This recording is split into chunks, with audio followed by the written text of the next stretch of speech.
It's the SportsCage podcast brought to you by Freeze Tallman Lumber. More than a lumber yard, locally owned, family grown, rooted in our community for 70 years. In Regina and Fort Capel, and delivery available. Welcome back to the SportsCage. Appreciate you taking the time on this Monday afternoon. I'm Teagan Witko, your host.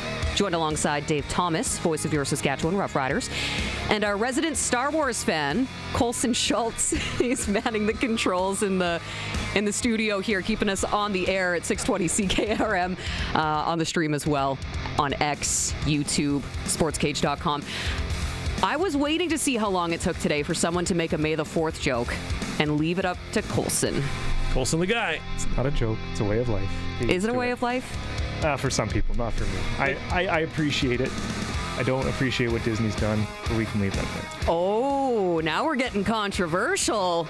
Did I just hear this right? We're 2 minutes into the show. Did Colson just say, I hate Mickey Mouse? Is that what I heard him say? He's more of a goofy guy. No, that's not what I said. That's not what you said? Okay, fair enough. We want the stream to continue airing online, so we should be careful about what we say here. But yes, it's May the 4th.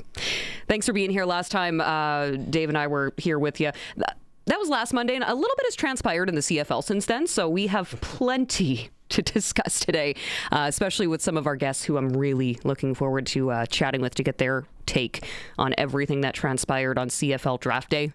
Wasn't just players being selected. So obviously we're going to talk about the CFL playoff format change, among many other things. We'll get some grades on how we feel the Riders did in the draft. So joining us to do that, Wes Cates is going to be in studio. So we're going to talk training camp with him as well. That's just after 4 o'clock.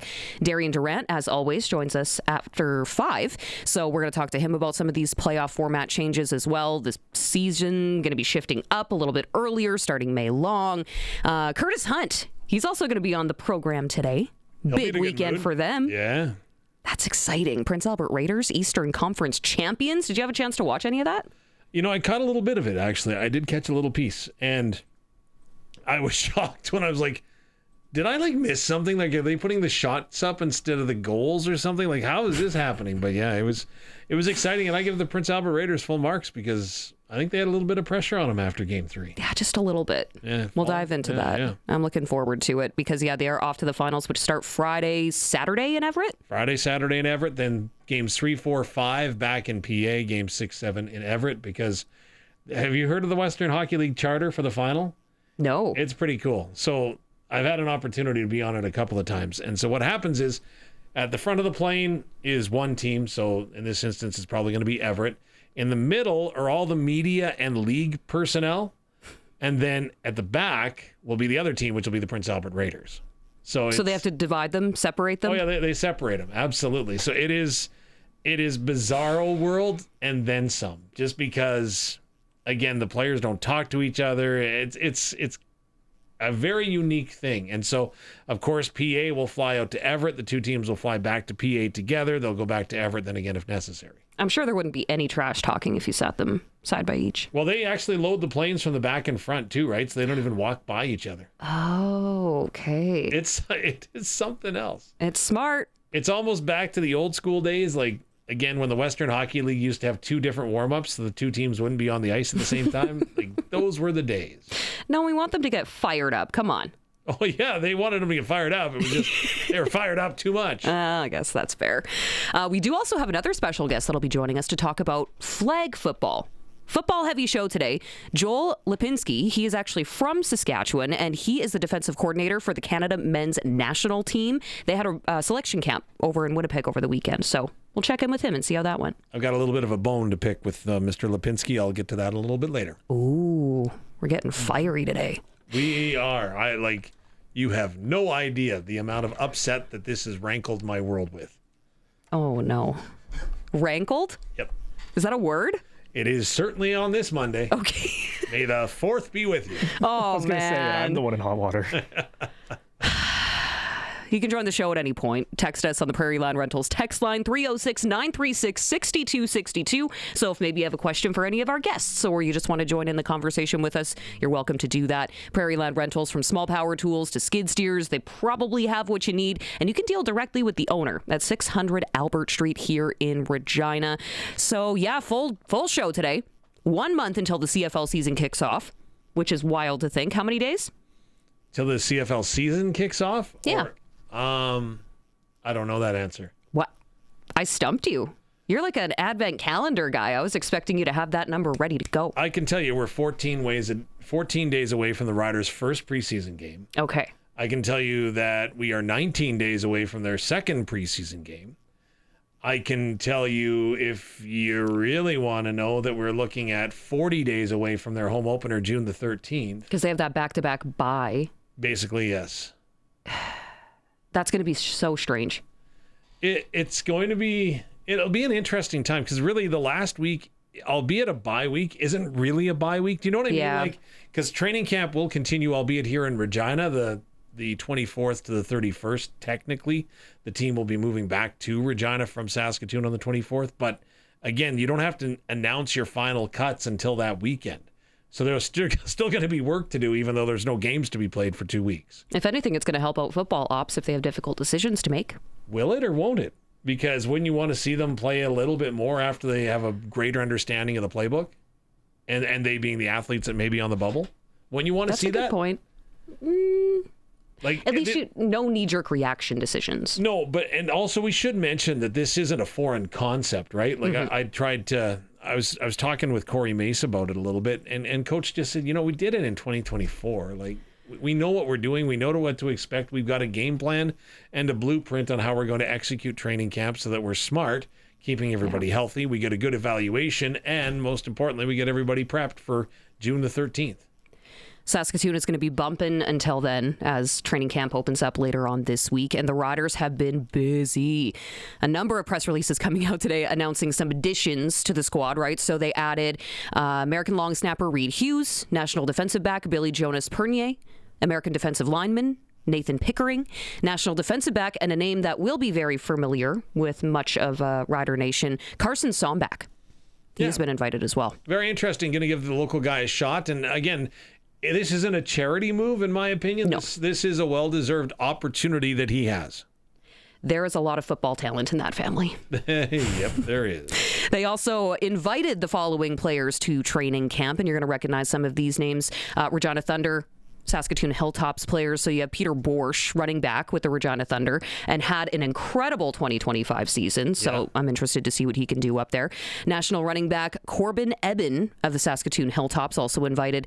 National receiver Benjamin Walls of the Regina Thunder. And then for the CFL quarterback internship program, they're inviting national QB Jake Farrell from the University of Saskatchewan to join them up at training camp. So it's going to be a packed house. It's going to be loud. It's going to be fun. And I know, Dave, you're going to be heading up there right away.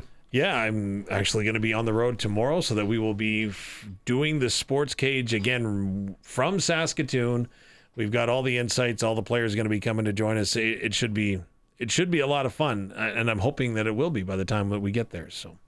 Yeah, a lot of new names, a lot of new faces, and lots to learn, that's for sure. So we will... Not to mention, Teagan 5... Did you call me Keegan? No, I kind of did, but I didn't, and I then wanted to correct it in case you misheard it. So you're good.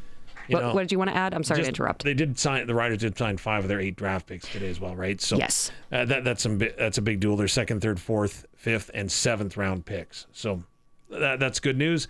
Again, we'll wait and see how they all shake out, but they'll be in camp, and there's again good news there. A lot of traffic to and from Regina and Saskatoon over the next couple of weeks here. Highway 11 is going to be busy. Yes, it will be. Well, the Monday edition of the Sports Cage is also brought to you by Smoke'em Diesel. So if you're a fix-it-yourself type of person, Smoke'em Diesel, they can supply you with injectors, injection pumps, turbos, all diesel hard parts. Genuine OEM replacement diesel parts. They do not sell junk. So we are going to take a quick break here. We'll be back in just a couple of minutes as we get our next guest on the Western Pizza Guest Hotline, Joel Lipinski, Canada Men's National Flag Football Defensive Coordinator.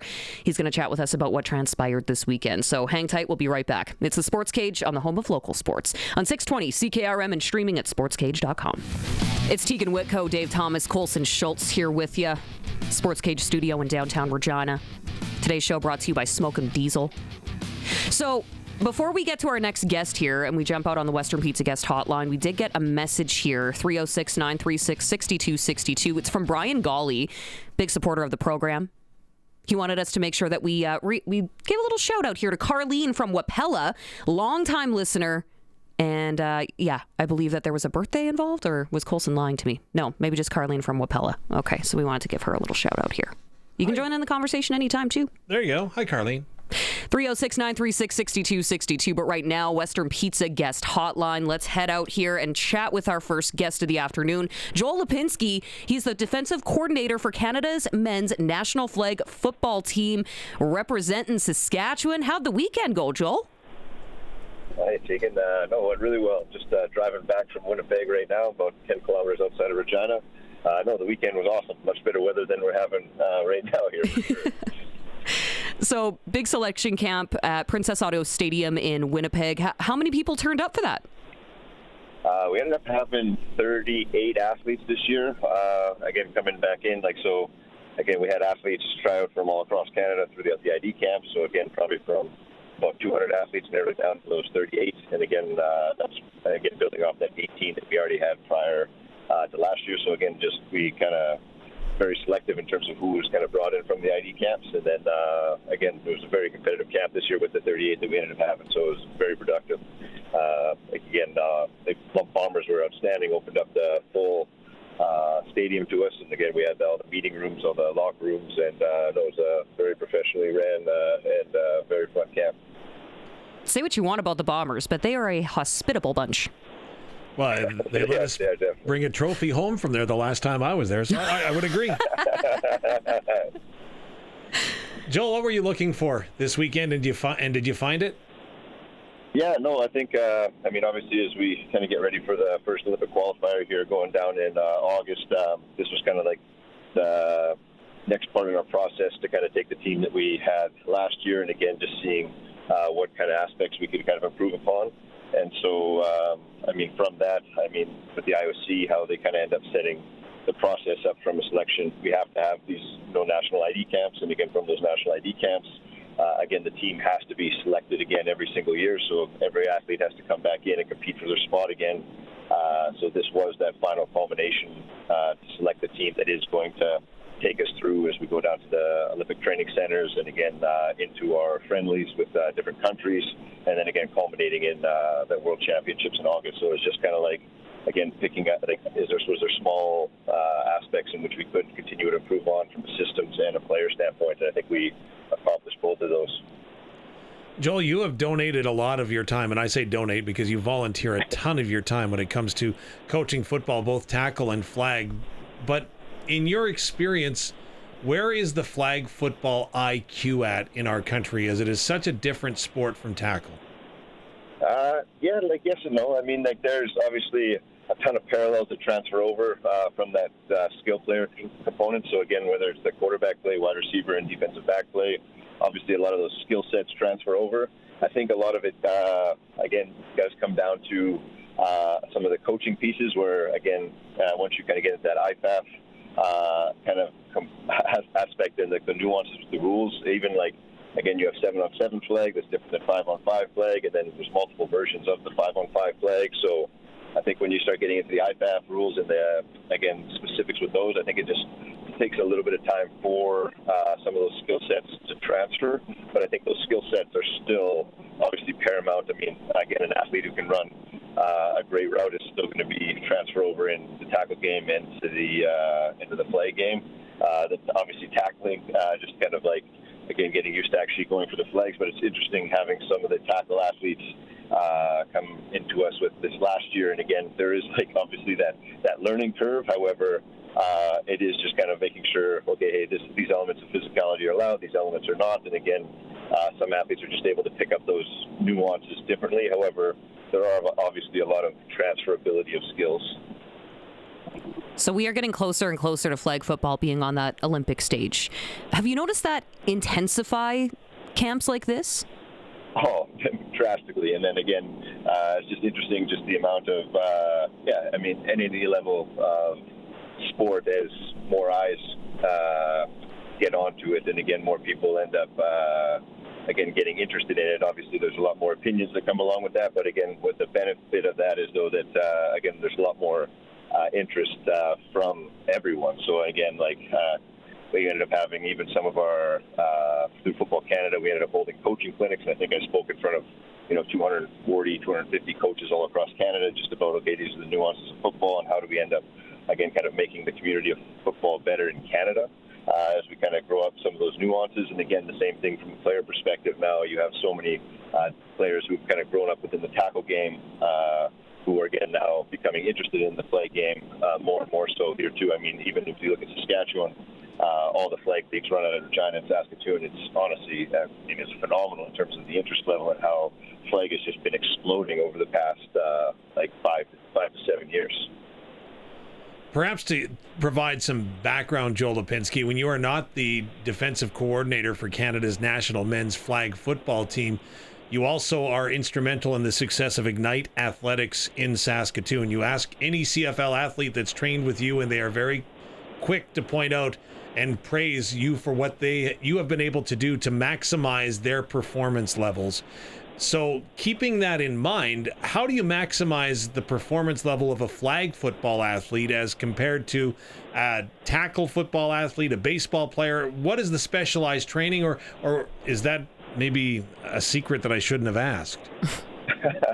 No, I mean, obviously I'm also Football Canada's strength and conditioning coach as well, obviously with one of the co-owners of Ignite Athletics, and then also one of the strength and conditioning coaches at the University of Saskatchewan. So that is kind of what I've been tasked to do. And so, again, through this process and through our selection ID camp, again, we've kind of tested all of these flag players through a lot of their, what we call their key performance indicators.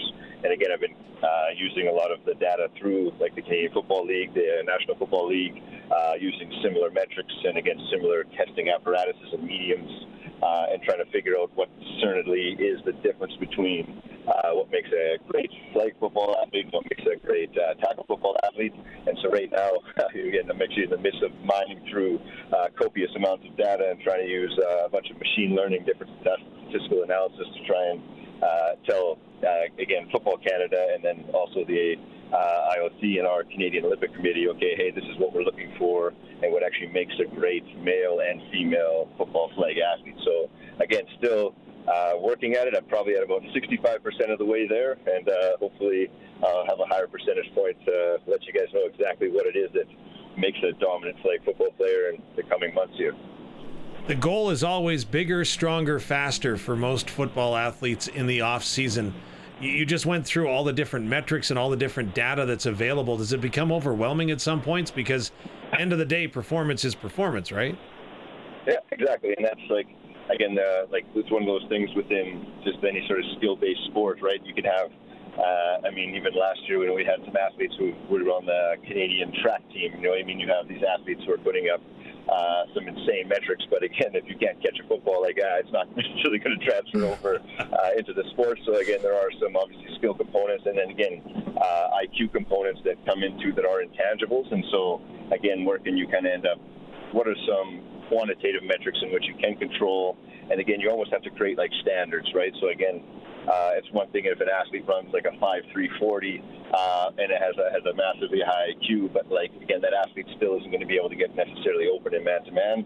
So again, what's the minimum threshold that the athlete needs to be able to have from a speed component, from an agility component, that now they can at least be in the consideration now to be able to be on the field at an elite level, and that's kind of the dynamics of what you end up going back on. And then you also mentioned with football, with tackle football, it's that bigger, faster, stronger. Well, it's if you're 240 pounds, you start getting into momentum calcs where, again, it's going to be great for tackling somebody. But in flag, again, with very little contact, it's one of those things, stature and height matter. However, your weight actually isn't a KPI at all, which is, again, just another small nuanced difference.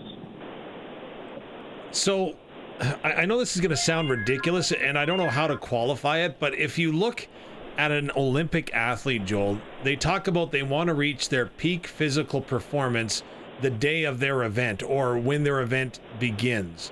When you're training a football athlete, and again, at Ignited Athletics in Saskatoon, you see them from all across the Canadian Football League. When you are working on a training program, when do those athletes want to be in peak performance? Is it for day one of training camp? Is it at a point in the regular season? Do you want it to come at the end of the season? How do you set that up? Yeah, no, I mean, that's kind of, you end up talking to different strength coaches. Some strength coaches will have some different ideologies in terms of that. Like, I mean, the thing is, when you're heading into a CFL or NFL training camp, I mean, you just have to set the athletes up from a ridiculous amount of volume they're about to sustain for about 4 or 5 weeks. So again, everything's just kind of like, how do we just build that resiliency, and how do we build the capacity to make sure the athlete can, one, survive camp, and then two, obviously thrive to an extent that they can end up still making that team. So again, within tackle football especially, it is you want to build, like, can the athlete give you that repeat sprint ability? So you have a track athlete who ends up, okay, everything's going to culminate to, again, you might have 2 or 3 races before their primary meet or their primary run. So you have maybe 3 to 5 max efforts that, again, this athlete needs to be able to sustain themselves through with a long period of rest in between, whereas a football athlete is going to ideally sprint as fast as they can, or, again, conduct their kind of maximal effort for about 5 to 7 seconds, again, getting probably about a 25-second rest, and then repeat that effort throughout camp, more than likely 60 to 140 times. And so how do you end up making sure that athlete, again, can ideally give you that same effort at rep 140 that they gave you at rep 1?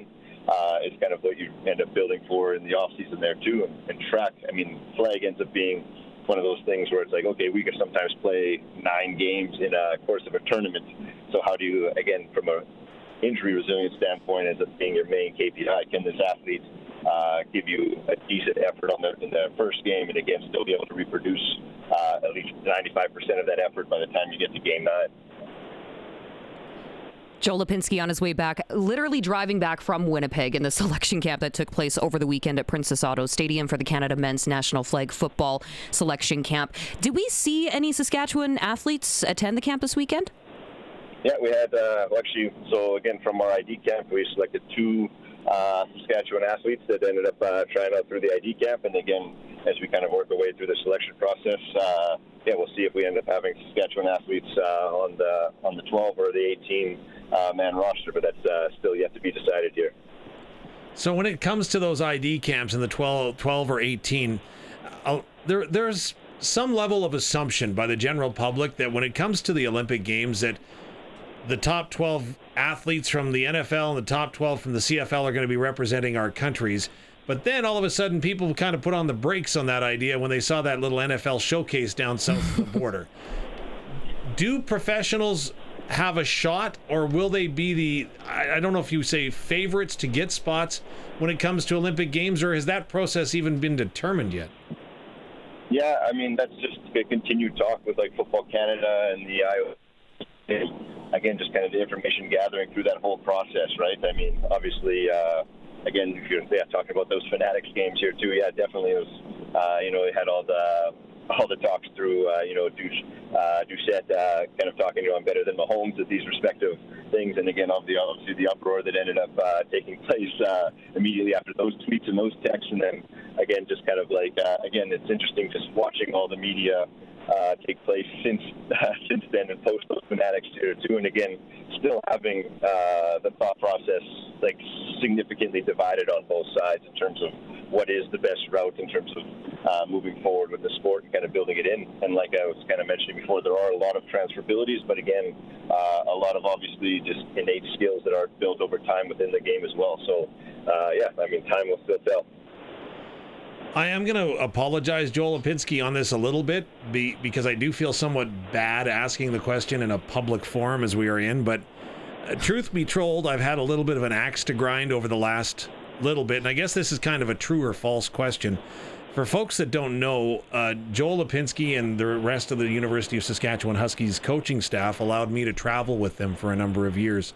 And there were some phenomenal, fantastic times and memories made when of course, you're going across Western Canada with a young football team. But Joel, I guess the question is, after or shortly after you came on board, we used to always stop at the Cactus Corner just outside of Hanna, Alberta, on our way to Calgary. And the Cactus Corner has the best homemade Nanaimo bars on the planet Earth. And so I guess the question, true or false, is that we stopped stopping there, instead hitting up a grocery store and encouraged to check out the produce section on the way for more quote unquote better meals. I was just wondering, Scott Flory said that was all you're doing, canceling the Cactus Corner. Is that true or false? Plead the fifth here. For sure. I've held this question for years. I'll take the blame. Okay. Way to throw him under the bus. Dave. I apologize. When we end up going through Canada next time, I'm going to make sure I have Scott especially stop there, and I'll bring you back. Done deal. Because they'd always make an appearance in my duffel bag on the way home. Like I was worse than Luke Mullender and pizza from Ottawa. I would bring home the Nanaimo bars from Hannah, Alberta. Yeah. Oh, geez. Well, we have taken up so much of your time already, Joel Lipinski. Not bad. I really appreciate you doing this, especially as you're on the road coming back home, I'm sure, to pick up your kids from school. I appreciate you guys. Yeah, obviously, any opportunity to talk to Dave is always done. And appreciate meeting you here as well, Teagan. Well, thank you so much, Joel. We'll have to do this again in the future. All right, hey, take care, guys. You as well. Joel Lipinski, of course, joining us. He is the defensive coordinator and does a whole bunch of other stuff as well. Canada men's national flag football. They had a selection camp in Winnipeg over the weekend. So, again, appreciate him taking the time, joining us on the Western Pizza Guest Hotline. Perfect pizza, generous amount of toppings, and all the Greek favorites you love. Should we take a quick break, come back, talk a little NHL? I think we should do that. All I've got is celery sticks on my mind when I could be having an Nanaimo bar. You know what? Here's the other thing. I'm a little bit offended that you called them the best Nanaimo bars in the entire world. Planet Earth. You have not tried my mother's. You know what? I have full or my baba, for that matter. I have full appreciation for your mother and your baba, and I would highly encourage a taste test sampling, but... Oh, I should have got Joel to swing by and grab some because they all live in Manitoba. Oh, there you go. I'm just saying, I'm going from experience, and right now, I'm sure there's going to be a number of my family members that your phone's blowing up. Text line here, but yeah. It's going to be a spicy phone when you open it up. Okay, let's take that break. It's the Sports Cage, home of local sports on 620 CKRM and streaming at sportscage.com. Welcome back to the Sports Cage. I'm Teagan Witko, joined alongside Dave Thomas and Colson Schultz here in the Sports Cage studio. You can always join in the conversation anytime. Prairie Land Rentals text line is 306-936-6262. We are fighting over Nanaimo bars and who makes the best ones. I wouldn't say fighting. Well, I'm offended. You're offended. I'm a little offended. For your mum and your baba? And my baba. Wow. I'm sorry. I do apologize. I didn't mean any offense by it. Yeah, way to start off the week on this note, Dave. Was just... That's why he's running up to Saskatoon. He's not actually covering training camp. He's just now scared of me. I'm making a detour to Hannah to pick up some Nanaimo bars. If you have no idea what we're talking about, we just had Joel Lipinski on. Yes. We were talking about Nanaimo bars and stops that they were making. You can always go back and listen to it in podcast form, okay? It may make more sense that way. It might. Okay, 2026 NHL Draft Lottery is tomorrow. Yes. Who's winning it? Vancouver Canucks will not. Well, they have an 18% chance. They still will not. So Chicago with a 13.5% chance. You know, could you... I could see... And again, right? So if the Leafs win, I'm going to be so upset. Well... I'm sorry. No. That is not allowed. That is unacceptable. I'm booing in conjunction with you. Okay, thank you. Yes, that is unacceptable. Truthful, not suggesting that you're ever not truthful, but do you buy into conspiracy theorists? I mean, like define a conspiracy theory, though, right? Because it's so broad. Well, I think that sometimes things are a little too convenient. Okay. I'm not full-blown tinfoil hat over here. Okay, but you believe that there is some influence as to the outcome of the draft lottery? I mean, I've watched them in the past, and yeah, there's some pretty sketchy things. Okay. And it's all about money at the end of the day. Come on. But I'm sorry, I disagree. Okay. I don't think you could fake that because it has such an impact on the value of a franchise that if you faked it and you got caught, it would be devastation. Just tell that to the NBA. That's all I'm saying.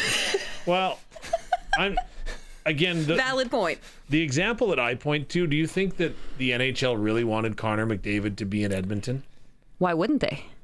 Do you think they really wanted Edmonton to win 3 straight first-round picks or first overall picks. Yes. And like, do you not think that the NHL would have dearly loved to have Connor McDavid go to Arizona, where maybe he saves the franchise in the 5th biggest television market? I think it would have taken more than Connor McDavid to save that franchise. I mean, hey, Utah made it to the playoffs, and it's True. the same team. So True. They also aren't playing out of a college arena, right? Also But Mullet arena. again, there's a lot of different things there. But I'm just saying, like, if I was of the conspiracy theory person, I might suggest that Chicago would get Gavin McKenna, or get the first overall pick to likely take Gavin McKenna, to likely augment Connor Bedard, to likely augment, their rebuild and speed it up in Chicago. Because again, Chicago is a large television market, but I don't buy that. I don't buy it either. I think there is a real possibility that the Leafs get it, and then there's going to be a lot of very upset people. But I also don't think that we should forget about the Flames. The Flames have a 9.5% chance of winning the draft lottery. Do I think it's realistically going to happen? No, but it would be pretty convenient as they get a new, arena. Again, if you go down that path, yes, that would make sense, right? There's a lot of optics there, right? I'm very curious to see, because I'm hoping that Toronto gets like the 6th pick, because they've traded their pick to Boston, but it's lottery protected. If it's top 5, they keep it. If it's top 6 or lower, they trade it to Boston. So I'm kind of like, I wouldn't mind if Toronto didn't get a lottery pick. That'd be fun. See, I'm kind of with you on that. I agree with that. Yeah. Right? Like that's kind of, That's the best case, since your Canucks won't get the first pick. like, no, they We're all sitting here speculating and watch. It's going to be like the Sharks or something that win it. oh yeah, it could be as well. Add McKenna to Celebrini. Could you imagine? That's not fair. Dominant. But I don't like, getting back to your conspiracy thing and whether you believe it or not. Like, I can't. Now I'm going to be labeled a conspiracy theory. No. But again, right? There are like, worse things. That's true. There is no way that Toronto, that anyone would advocate at the league's office for Toronto to get first overall pick, or move up that far, right? Because you know that Toronto's always going to get the support. You know that Toronto's always going to have the TV deal. You know that the Toronto franchise is not dependent on wins and losses. The noise around them does, but I'm just saying. Well, and who does Teagan know? Well, What kind of strings could he pull? That's going to be that's a very interesting hire for sure. Like, I can believe Dave's theory the most, because you're a Cowboys fan. You would understand. thank you. Right? The That pain. felt like a complimentary dig. No, and well deserved. Like, I'm all for that. Hey, their owner is on record saying he wants it to be a soap opera. It's not a dig if it's just fact. Yeah, I know. Oy. So which NHL first round playoff upset is the most surprising? That is the question at sportscage.com with our poll. I want to turn it over to you two and get your take on this while I go check out some results here. For me, it's Edmonton. You think? I think that that team has played so much hockey in the last 2 years, and then you throw in the Olympic Games. Like, I think they ran out of gas, but still, you've got the best guy on the planet on your team. Like, you didn't address any of your needs, I would suggest, when it comes to goaltending or defense or ways to keep the puck out of your net. But is it also maybe a little bit more of how they're utilizing these players? Like, I'm talking offensively here. So Dry, McDavid, they have a lot of ice time. You got to spread that love if you're going to go deep. But how do you? With the roster construction, right? Yeah. Like, how do you? Like, and again, I didn't even mention Montreal. Like, Montreal, how did they escape Game 7 with 9 shots on goal? They went 27 minutes in the hockey game without a shot. The Bell Center, they weren't even playing there. And the Bell Center was rocking. Yeah. This is going to be such a fun series between Montreal and Buffalo. Who would have ever said that at the start of the year, right? Yeah. Like, if you could have recorded that and gone back then, you'd have won a lot of money. Yeah. That is absolutely... Oh, that series was so much fun, though. I mean, 1 goal separated the difference in every game, 7 games. That was fun to watch. And you know what? I was thinking about it. When was the last time we had a Stanley Cup final without a Florida-based team. Not for a while.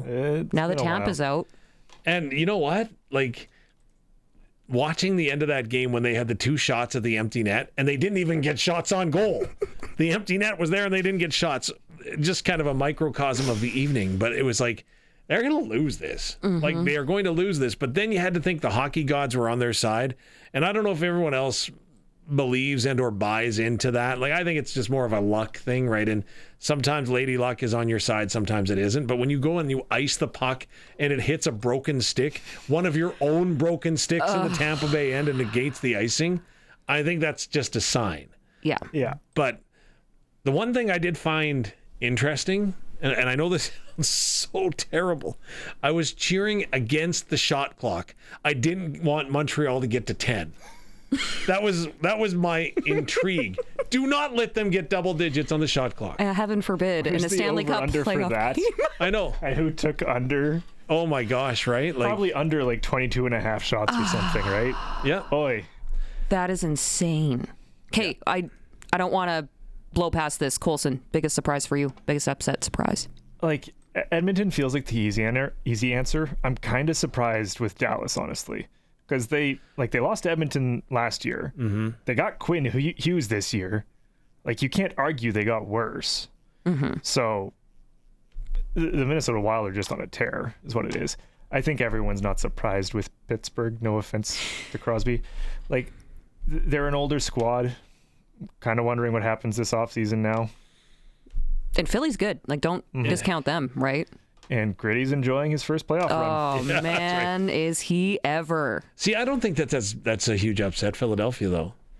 I wouldn't say huge. No, upset maybe. Upset because of standing numbers, Yeah. or because you think they're a better team, or they beat a better team.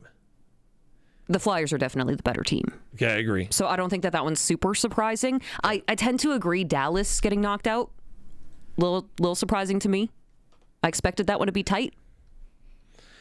Edmonton losing to Anaheim, for those who are following along, by the way, is the most surprising on our poll at sportscage.com, with 59.89% of the votes. Yeah, like I said, it feels like the gimme answer because it is surprising, not just because it's Edmonton, but because it's Anaheim. Well, again, right? Anaheim can't play defense either, so that was going to be fun from the onset, right? Like, you knew that there would be offensive hockey. It is going to be a fun second round of the playoffs here. I'm really looking forward to that Habs matchup against Buffalo. And we are getting some messages here on the Prairie Land Rentals text line, by the way. Dean messaging in, loved seeing the Habs beat the Lightning yesterday. Having said that, John Cooper has a lot of class judging on his demeanor after the game. Some of his players could learn a few things from him. Go Habs, go. Dean, I agree. I also really feel bad for John Cooper because he has had a lot of heartbreak this season. Between Milan, now this. Poor John Cooper. Is John Cooper the best coach in the NHL right now? I would say definitely top 3. Who else would be in that? Marty St. Louis. Yes. Who was beating his chest to the Wolf of Wall Street theme song after the game. Yes. That was fantastic. That's so okay. So that I'd say he's up there, but maybe I'm a little biased because I like to root for Canadian teams. Okay, so he would be up there. Mm-hmm. Who else? I'm trying to think. Like Paul Maurice again was up on that hill for a long time with Florida. Now, again, I don't think you become a bad coach overnight or lose your hockey intelligence overnight. No, but you can lose a room. Yeah, I don't think he's done that, though. I don't think he has either, but it is possible. A couple of bad seasons can change mentalities quickly. And I'm not saying that they're going to be, tanking the next few years or anything, but... I don't think anybody's going to put Chris Knobloch in the top 3. And that pains me for an Imperial Saskatchewan product, but I don't even know if he'd make top 5 despite being in the Stanley Cup finals the last couple of years, right? You think those are going to be some conversations this offseason? Well, I'm really curious what they're going to do. Right? What are you going to do in Edmonton to fix that situation? What about Jared Bednar, Colorado Avalanche? Yeah. They're looking okay. He's done a nice job with them. Mm-hmm. He seems to be very good as a coach, as a communicator. He's tough, takes a puck in the face, can't fly, so he has to miss a game, but then he's ready for game 1 of the playoffs. Yeah, I saw someone made a post where it was like, and I can't remember everyone on Colorado, but it was like, Bednar can't win Coach of the Year because he's got McKinnon and McCarr. McCarr can't win Defensive Player because he's got McKinnon, blah, blah, blah. They're just going down. It's like, because the team is so good, they can't win any awards because they have so much help around. And I'm like, I understand what you're saying. At the same time, their dominance is really unmatched right now. True. Can they get it done in the playoffs, though, right? That's the question. That's what counts. Show me now. That's what counts. Prairie Land Rentals text line 306-936-6262. Alan texted us here and said, Quinville, top 3. Joel Quinville in Anaheim. That's Al in Regina. That's, you know what, that's interesting, right? He ran into the problems in Chicago, has found his way back in Anaheim. I think I would agree with you, Alan, in saying that I think that he outcoached Chris Knobloch. Yeah. Do you think top 3? I don't know about top 3. Again, it's also subjective. He's been good wherever he has been, right? So it's hard to dispute that level of success. That's true. I still got to say Marty's up top there because. Where's John Tortorella in that? Is he top 10? Is he top 5? Probably around 5, 6. Now we got to map this out because now I'm starting to double up on where I'm placing coaches. Bert's is Rod Brindamore. Hard to argue with his longevity. If he gets the Carolina has looked amazing in the playoffs. And you know what? That really rubbed me the wrong way too. Like almost to the level of Nanaimo Bars, but not quite. But on Saturday night, I really don't think you should start. Now, I know it's all for television. I get it. I understand. I know why. But I don't think you should start the second round of the playoffs before the first round is done. I felt that was odd as well. NBA always does it, and I get it. And that's the advantage of sweeping a team is you get more rest. Exactly, right? So you went ahead, you did your job, you got a sweep. Like you should be able to kick up your feet for a couple of days, which I know they're not. But you should have that option. But still, that should be an advantage. You end your series early. That should be the advantage. And it's driven me nuts for years in the NBA because the NBA is notorious. And again, it's all for television, right? It is. You've got to have a game on Saturday night, and the first round game wasn't going to happen because all of the series ended. But hockey fans will wait for that game. You know, I understand it's TV deals and there's money attached to it and sponsors and whatever. Yeah. But fans will wait until the end of the first round to watch the second. Yeah. You want to see how other things shake out.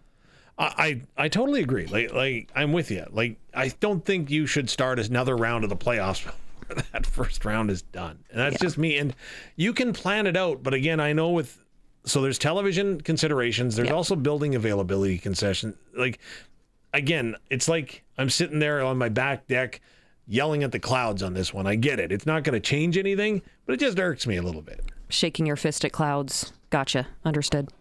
That's your conspiracy theory. Nope. Nope. The chemtrails. Got it. Your words, not mine. Oh, you're jumping down rabbit holes now. I love this. 2019, by the way, was the last time that we didn't see a Florida-based team in the Stanley Cup final. Agreed. Yeah. That was Bulls fan on the stream, Prairie Land Rentals text line. Join in the conversation anytime, 306-936-6262. Oh, no. No, I just saw Ed's message on our YouTube chat, right? Rooting against the shot clock sounds like something Barney would do if he bet on it. So are we saying that's kind of like a Barney-ish thing, right? Because sometimes you hear there's like Winnipeg-ish things that you hear sometimes from Rough Rider fans. So maybe it's a Barney-ish thing. Maybe. We'll have to let him know. I was rooting on you know what? You're right. I was rooting on the shot clock. That's what it was. John, the Habs fan. John said they beat Buffalo in 6. They got better as the series went on. Talking about the Habs, obviously. And then they got defensively better in the series. Went on Dobish out to play. Sorry, I'm not reading this properly. But yeah, he was basically saying Dobish outplayed Vasilevsky. In that game. In that game. Yeah. Barney said, let me know the odds. I'm curious on that one. Oh, okay. He's interested. So also, okay, so we've got top 3 coming in from an anonymous texter. I don't know if we're allowed to do that. From the 750. Cooper, Cassidy, and DeBoer. John Cooper, I agree with. Yeah. Cassidy, I'm on the fence, and DeBoer, I'm on the fence. Where's Cassidy going to land? We know it's not Vancouver. Yeah. Yeah. But I don't know. I almost wondered if he would show up in Edmonton. Now, I don't know. I have no idea what the Oilers are going to do. They've got to do something because they've got 2 years with Connor McDavid on their roster before his contract expires. And I don't see him re-signing if they don't have a ring by then. Like, it's just not happening. Move him? McDavid? Before that 2-year contract is up? If they're nowhere close in year 2 of that contract, do they move him? Do you send him to Vancouver? I think next year's the show me year. I think it is too. Send him to Vancouver, aka Siberia. But yeah, he'll have a chance to win there, right? No, I think I honestly, but in my mind, and again, I've been wrong so many times that it's not even funny, but I would suggest that if this team doesn't make a massive improvement to their roster, which is so tough because of the salary cap jail that they have landed themselves in, but if they don't do something next year, they can't risk him walking away for nothing.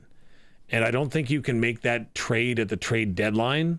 That's going to have to be a summer deal, around the draft.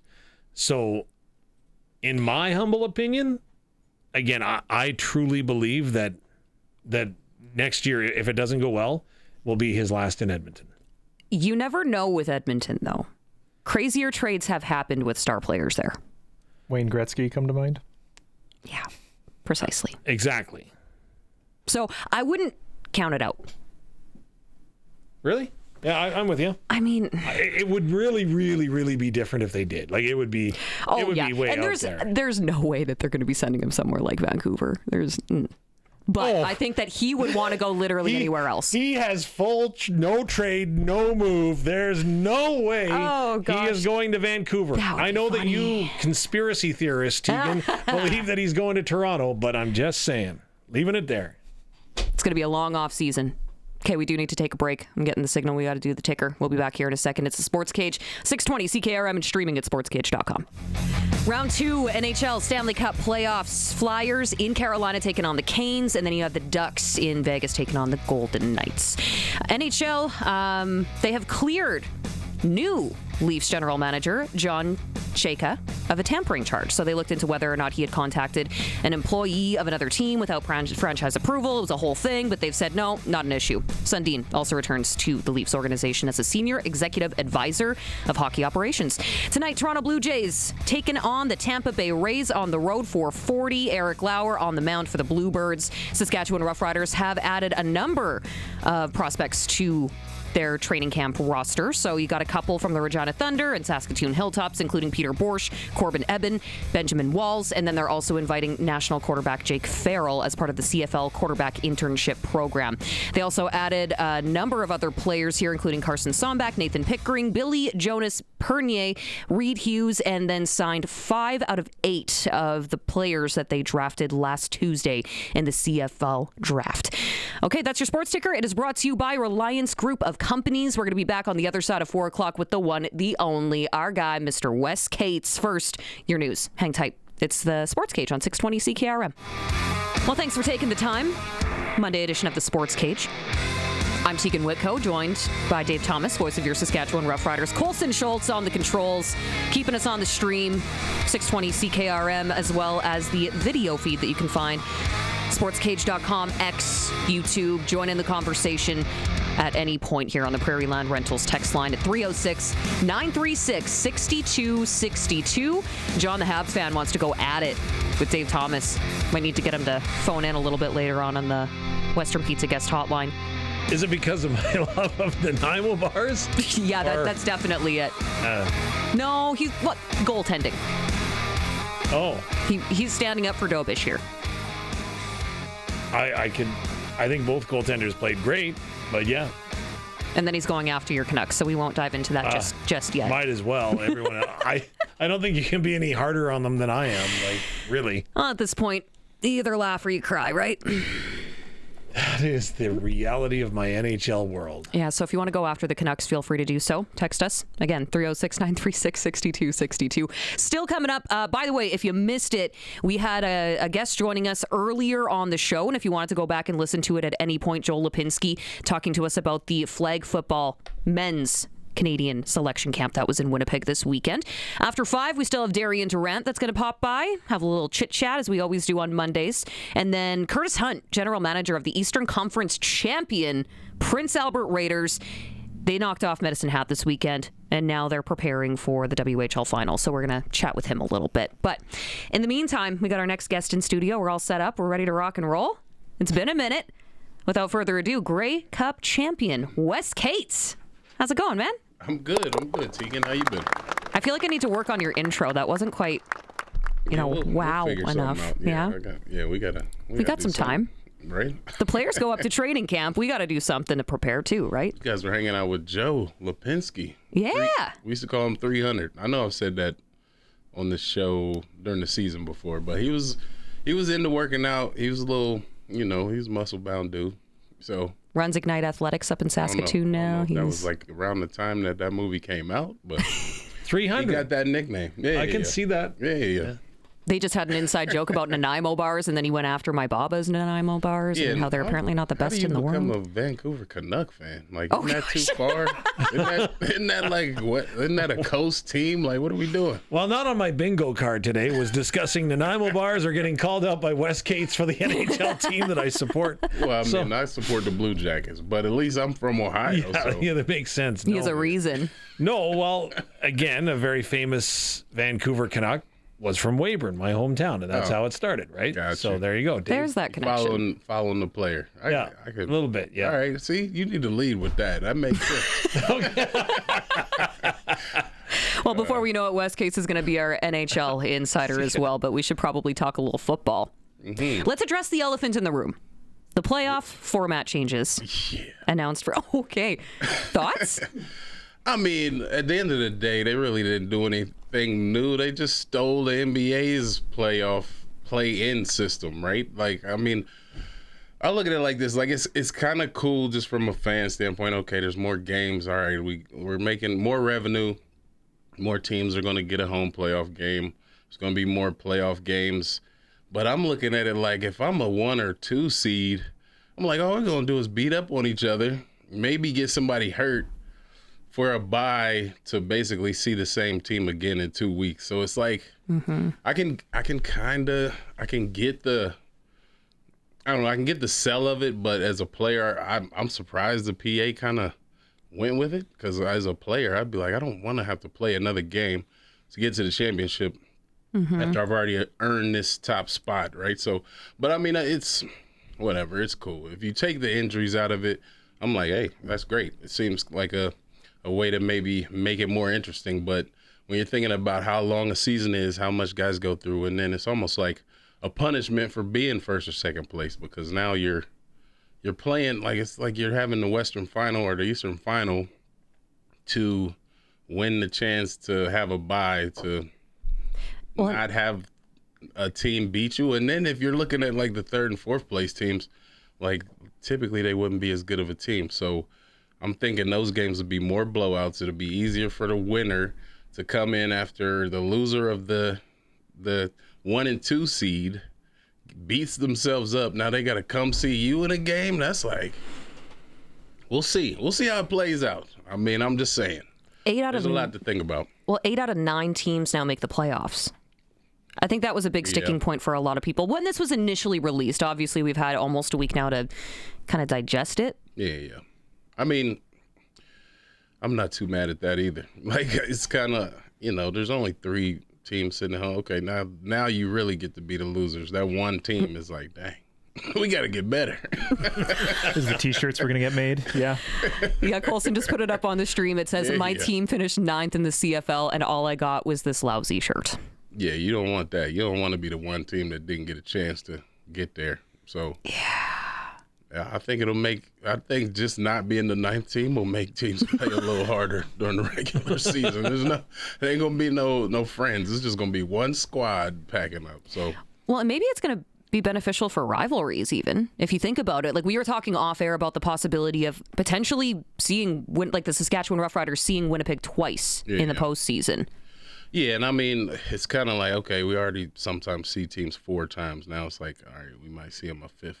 You know what I mean? 5th, 6th time. That sounds crazy, but I mean, when you only have 9 teams in the league, it's kind of what you got to expect. So, I mean, I think that they came to some sort of consensus, and like the powers that be decided this was a good idea. So, I guess we can give it a season or 2, see how it rolls. But as soon as some big time player gets hurt in that 1-2 seed game, I'm thinking people are going to have a lot different feeling about this format. But the one thing I think this safeguards, and correct me if I'm wrong, right? Sometimes after Labor Day, like the week or 2, or maybe even the 3rd week after, there's still a ton of season to go after Labor Day, right? Right. But there's times that teams can coast their way to a first place finish, right? Does that change their strategy at all, having to play more meaningful games? I mean, I'd like to see, because when I was reading, they were saying it's going to make the regular season more interesting, and I'm like, what, are they taking a game out now or something? No, they're leaving it all the same, right? So you're still playing 18 regular season games. You just have to play basically at least 2 games to get to the Grey Cup. So at least 3 playoff games to win the Grey Cup now. Yeah, I don't think it's going to really change the approach in the regular season, because I just don't see how it's really going to change the seeding much. I mean, if you're going to get out to a good lead and be able to coast, that's kind of what you're going to do. And even now, it might make teams coast even more, because it's like, I'm going to have to play somebody the first week, so it really doesn't matter. We can, you know what I mean? Rest guys. Like, if you're in first or second, you're kind of just battling to stay at that 3rd place spot. But depending on how things shake out, you might be like, oh, maybe I want to see, you know what I mean, Calgary and Edmonton bang in 1 and 2, and I play, you know what I mean, BC in a down year. I'm speaking from the Riders, and kind of get that chance to kind of watch them, see what they're doing in the playoffs, and then get a beat up, better team to go against in that second round. But I don't know. Like I said, they're just still in that play-in format, which I can't lie, I do like the play-in format a little bit for NBA. You know what I mean? But obviously, it's like you're going to get the 7th or 8th seed and then play a completely different team. You're not running it back to see the team you just played a couple weeks ago. The only thing I find is the way that it was presented was, oh, this is going to be a better product for fans. Well, this is going to be a better product for fans. Well, realistically, they're working on a new TV deal right now. More games means more revenue. Yeah. So just be transparent about that is my only thing. I mean, I think that's pretty much the bottom line of it. It's a way for the league and franchises to make a little more money off of games that are obviously going to be more well attended and sold out because they're playoff games. So I ain't mad at them for that. I think as a player that would have to do it, I'm kind of salty. But I mean, I kind of thought it was a little too easy of a way to get to a Grey Cup when you really only have one game to play as a top seed, and it's like, oh, just win and you're in. You know what I mean? Mm-hmm. This may sound ridiculous, but I really hadn't thought of it until you just mentioned it, Wes. When you said about the number of regular season games. Mm-hmm. So obviously this is about building fandom, right? There's more excitement in the playoffs. There's more eyes on television. There's more eyes in the stadium because there's a high-stakes game. You think they'd ever consider removing a couple of games? Or would that, again, I don't know from the player perspective how that would work if you went down to 16 regular season game checks instead of 18. I say as a player, you want to see less games to get to the playoffs until you need those games to get in the playoffs. You know what I mean? You're like, dang, we got 4 weeks to try to climb back. You don't want to. Now all of a sudden you're 16 games and you're like, ooh, that window shrinks, and you're like, man, if it was 18 games, we might have been able to win a couple more and get in. True, but everybody's getting in now, so maybe 16 makes sense, right? The choice to make the announcement of the CFL playoff format on draft day was interesting. That seems weird. Yeah. I mean, yeah. It does kind of we got to stop. Wes, you're getting a parking ticket. Am I? Are you? Yeah. Oh, come on, bro. Go beat it. I know, right? Hold on. Follow the lead blockers. Oh man, this is He's got it. the joy. I feel so excited that I was able to help out Wes Cates. Avoid a parking ticket. Yes. This is the joy of doing the show from 12th and Rose, downtown Regina. You can physically see, because we're in basically a big fishbowl in here. I want to see if there's a stiff arm involved. So Wes has got his phone out. Oh, he's doing play-by-play. Yeah. Even better. Did he? I think he's okay. Well, he probably went up to the person and said, "Do you know who I am? I'm Wes Cates." No, he would not. He He would Wes never wouldn't do that. But now the problem is that he's locked out of our building. Oh, no. No, we're good. We're good. We're good? We're good. Crisis averted? Yeah. We should just get the man a key at this Well, point. I think that would probably be. We're good? We're good? Hey! Crisis averted. I feel so good. Just saved a couple bucks for him. There you go. Good looking out. Well, at first I thought your car was being stolen and I wasn't as proactive, so now we're good. Like, there you go. Where were we? I think we were talking football. Football entered into that conversation at some point. What do y'all Okay. think about them not letting you put coins in the meters anymore? How about that? Yeah, the stupid sleeve. Oh, man. Well, what were Okay. we talking about? We're talking about focusing. The fact that they announced the CFL playoff Yeah. format change Oh. on draft day. See, There we Teagan's go. got us in. There you go. I'm trying. Yeah, I missed exactly when they did it. Like, was it like the first announcement, or did they just kind of slip it in after the second pick or something like They that? slipped it in before the draft even started. Yeah. Because I know, Dave, you were down at the stadium. I believe there was a press conference with Craig Reynolds. It came out at noon, Okay. and then the various teams, addressed the media like, "Hey, here's what we're thinking." And again, to me, myself, and I have no problems with this. I can't envision how it's going to look down the road. But yeah, they announced it at noon. The draft started at 5. Yeah. So there was. I mean, yeah, there was some space and time in between, but I don't know. I guess you're like, we're all here. It's a big day. Added to the news of the day. I don't see, I'm the wrong person to ask about this type of stuff because I'm not going to get all bent out of shape over. That's fair. I mean, it's an announcement. It's like, y'all didn't change. It's not like it's happening this season. Like, you got a year to think about it. Which is kind of the argument for some people, I think, because Yeah. draft day is a day that these players, these athletes, train so hard for. And then to have that news come out just beforehand, it wasn't received well. We'll put it that It wasn't way. received well, but tell me how it affects the kids getting drafted or you know what I mean? Maybe it took maybe if there was some deliberation, it took away from maybe some of the teams' focus on who they're drafting. But I'm like, I guarantee you, ask any of those draft picks, or I shouldn't say any, but ask them all if they know about the rule change, and I guarantee you 90% of them will be like, "Oh, for real? That happened? You know That's what I mean?" changing? yeah. More important things on their mind that day. Yeah. Understandable. So do you have a chance to look at draft picks, 9th overall, Malcolm Bell? Yeah, I did. I mean, obviously he's a longer DB, so that's good. You always like a little length, especially, and then he's got the experience playing in the Big Ten. Playing in Michigan State, and yeah, I mean, then obviously he's got some pedigree about him because he got invited to camp. So you factor in all those things. I wasn't able to watch a ton of film on him, but I know if he's in the Big Ten, he's going against some of the best receivers in the world, right? So I'd say that best available option. I would think that he's probably that guy because he's lanky for a DB, so he's got that size factor checked off. He's looking at the highlights, he's a good cover guy, but he also is good at disguising blitzes. He has some tackles for loss.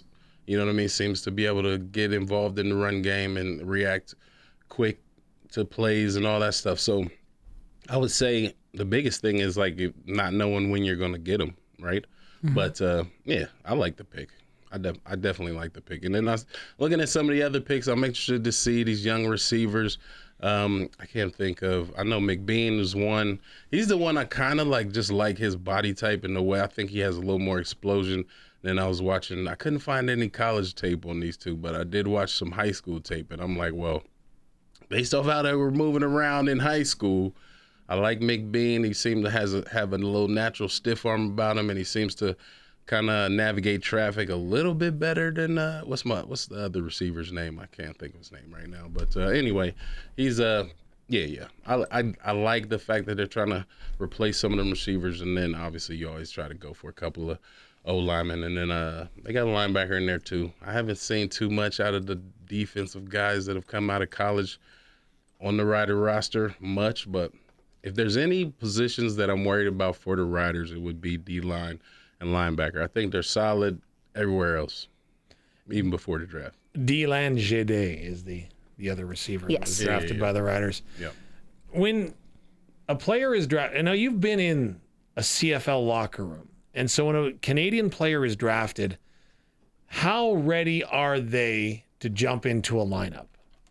Like, can you make that transition from U Sports, or even the guys like you're talking about Bell playing at Michigan State? Can they jump right into an offense or defense in the CFL?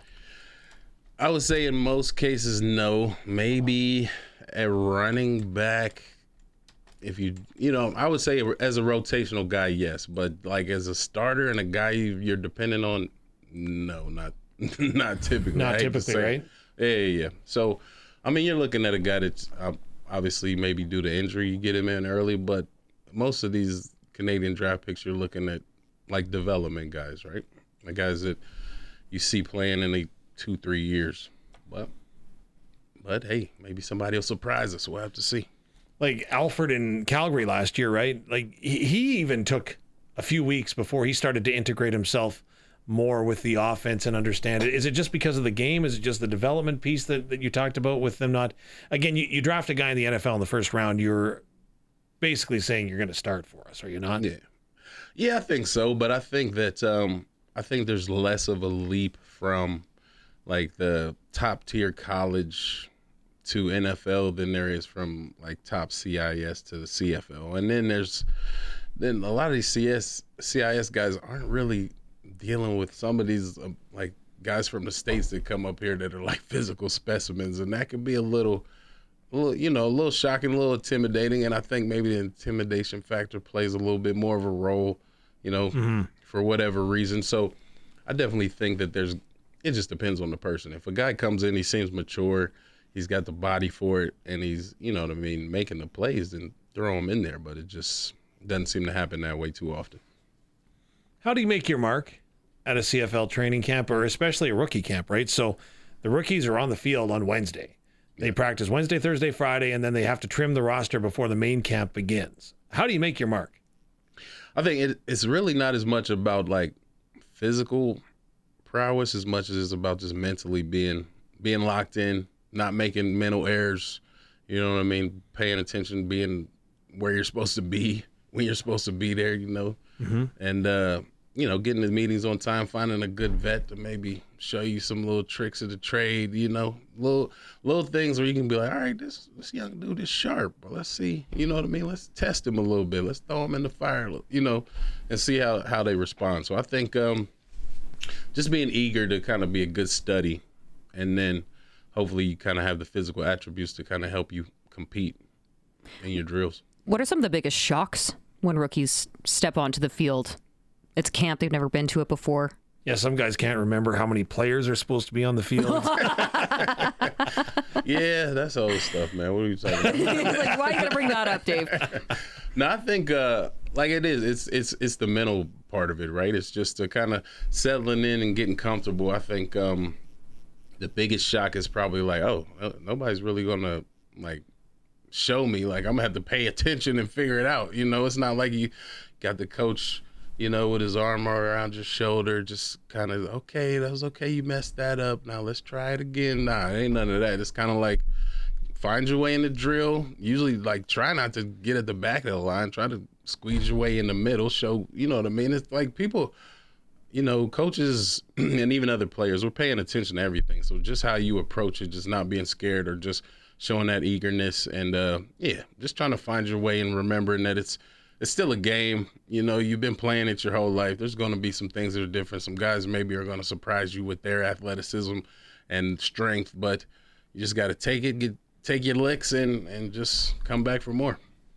See, and that you absolutely bring something that I hadn't considered, but even as a coach in hockey, right? And again, I'm not talking professional high level. I'm talking Dave Thomas and his kids.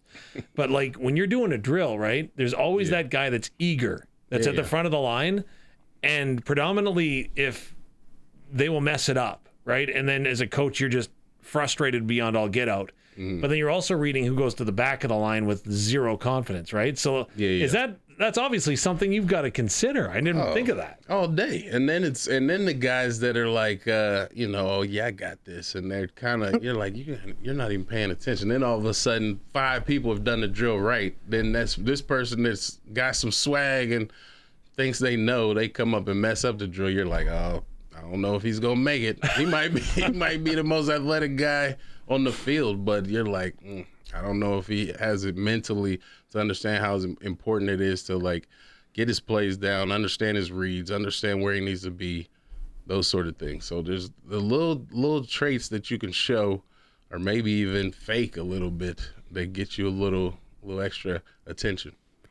I don't want to get Wes in trouble here, but I was going to ask which players you watch get humbled. Wes did the check to see if he was getting another ticket. He's good. Yeah. He's good. No, that's funny because I'm sitting up here trying to do my Pay and Park app and talk at the same time. It ain't going too well. You only have to pay for another, half an hour? It's fine. You're good. You're good.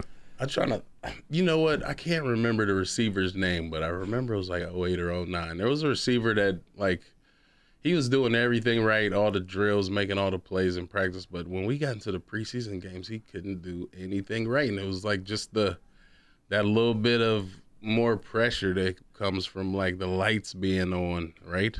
Just the big show. Kind of shook him a bit. And we were all, and everybody was like, oh, he's going to be a beast for us this year, blah, blah, blah, this and that. You know, he wasn't a big dude, but he was quick, catching everything. I mean, I'm talking about making diving catches, getting in, making the good blocks, you know, just being where he's supposed to be in practice. And then, I don't know what it was, he was tripping and stumbling out his routes in the preseason games and had a couple drops. It was probably a good thing I don't remember his name. That was just, you know what I mean? Or just the injury part of it. We had a 6'6" receiver. I do remember this kid's name, Farouz. I think it was it might even. No, I'm getting Farouz and Fantus. But anyway, his name was Farouz. It might have been Andy, but anyway, Farouz. He was a little lean, like 6'6", had a little swag about him. You know, he wasn't the quickest guy in and out of his routes, but he had the size where you like, yeah, you could use this kid. And he just got like a hammy injury or something crazy, and then just couldn't get right. Then he almost just turned into kind of like the joke of the team, like he just was banged up the whole time. I kind of felt bad for him because he never really got an opportunity to show what he could do, but he can't make the club in the tub. So that's the way it rolls, man. It was tough because I wanted to see him actually get a chance to show what he could do. Like, I mean, like this dude was, I'm saying 6'6", you know, lean, looked like a model, you know, had the long hair. Maybe that was what it was. He was just too pretty. Like it just too pretty. Yeah, too pretty to play football. Yeah. Can you give me the insight on a vet at camp? Because, okay, you're Wes Cates. Your spot is solidified. Like, let's face it, we know that going into camp. Mm-hmm. When you look at the Roughriders this year, right, so they're going to have 2 weeks of practice, 2 games in 5 days, and then another week of camp, and then a bye week, and then they start the season. What I'm getting at is how do you prepare yourself mentally and physically when there is such a small evaluation window when you've got to balance being prepared and ready to go for game 1? You're saying as a vet or just as a vet? Yeah. You're a guy that's been in that locker room. Is there a rep count that you want that you tell the coaches you need? I think you come into camp being honest with yourself. Like, how good was my off season? Am I in shape? Like, or do I really need to try to get more of these reps to get myself in shape? Because you can't get into game shape in camp, but you can get into some good shape. Maybe cut some weight. You know what I mean? Get that soreness out of your, like, I don't care who you are or what you did over the off season, unless you just were doing some ridiculous drills every day. You're going to be sore, especially that first week. Like your neck and your hamstrings are going to be sore because there's just so much running, so much hitting. And, as a vet, you just make sure that, you know, if there's different install, maybe a different coordinator or something like that, that you're paying attention and not letting some young dude that maybe the coordinator likes more, You know what I mean? Yeah. Outshine you, because that'll happen quick. As a vet, you know, you're thinking, oh yeah, oh man, this another dude is out here trying to get my dang car. Y'all killing me right now. Oh my goodness.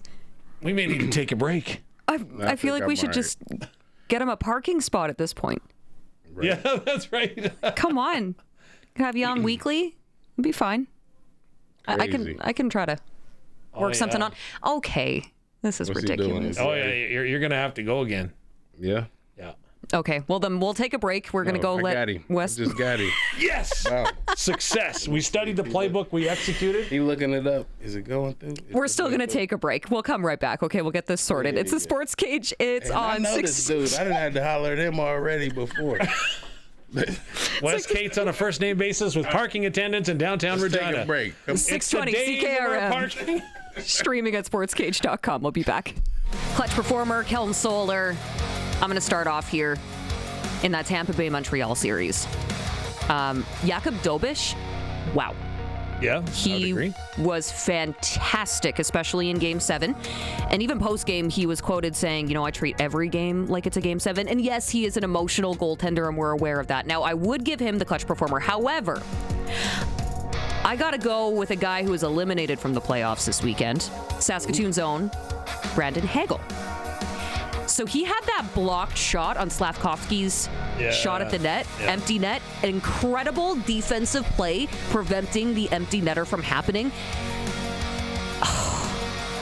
Yeah, that is insane. If you're watching the stream right now, you can see Slavkovsky coming in and just tips it out of the net. Oh, yeah. You gotta be sick with himself. That's terrible. Yeah. Yeah, that's I mean, right, eh? Montreal also got 9 shots on net the entire game, which is bad. Hold on, Fewest what shots in playoff history. What makes my man an emotional goaltender? You were just saying. He wears his heart on his sleeve, you might say. I've never really seen a goaltender be emotional. Like, was he? Some of them have their quirks. Yeah. Yeah. Patrick Waugh famously had some quirks. Yeah. He speaks Patrick. his mind and he uses his stick to talk. Okay. Yeah. Yeah. Throwing that. A little emotional. Yeah. But again, I love guys that care. Yeah, When you show it makes you care. it makes it entertaining. That's for sure. From a fan standpoint as well.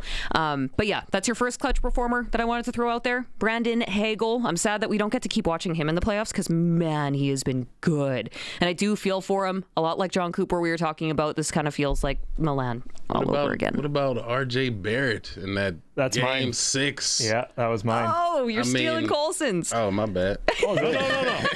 Oh, good. Yeah, it teed up. I Look mean, at he was that. throwing up bricks all series, but Oh, that yeah. was a clutch shot. I'm like, Barrett, he needs to get in the gym and work on his touch a little bit because he's got all the skills and he's Canadian, so I love him with the Raptors. But between him and Brandon Ingram, I'm like, y'all weren't ready. Like it was like it was Scotty Barnes and then a bunch of like young dudes because those other two, I'm like, RJ, you playing some good D. But you are throwing up some bull crap right now, buddy. Like, let's get it together. Calling it like he sees it. How about Louis Varland from the Toronto Blue Jays, named MLB's American League Reliever of the Month? Okay. I had an outstanding month, was promoted to the Toronto Blue Jays closer. What did he do? 0.56 ERA, 4 saves, 16 strikeouts in 26 innings since taking over from Jeff Hoffman. Wow, that's clutch. That's very clutch. And again, just it's incredible what he's doing. And again, you don't sometimes say this and you don't respect the trades that are made, but that was a great trade. And the Jays have control, right? He's under contract for 5 more years, 6 more years. So that's... Trades are largely talked about when they don't go well. That's true. But Louis Varland, he did well. Yeah. Okay, clutch. I got one more. It's not really a clutch. You know what? Actually, it is. I'm going to give clutch performer to the Carolina Hurricanes marketing team as well. If you're watching the stream right now, you can see they have these beer skates that they're filling up with draft.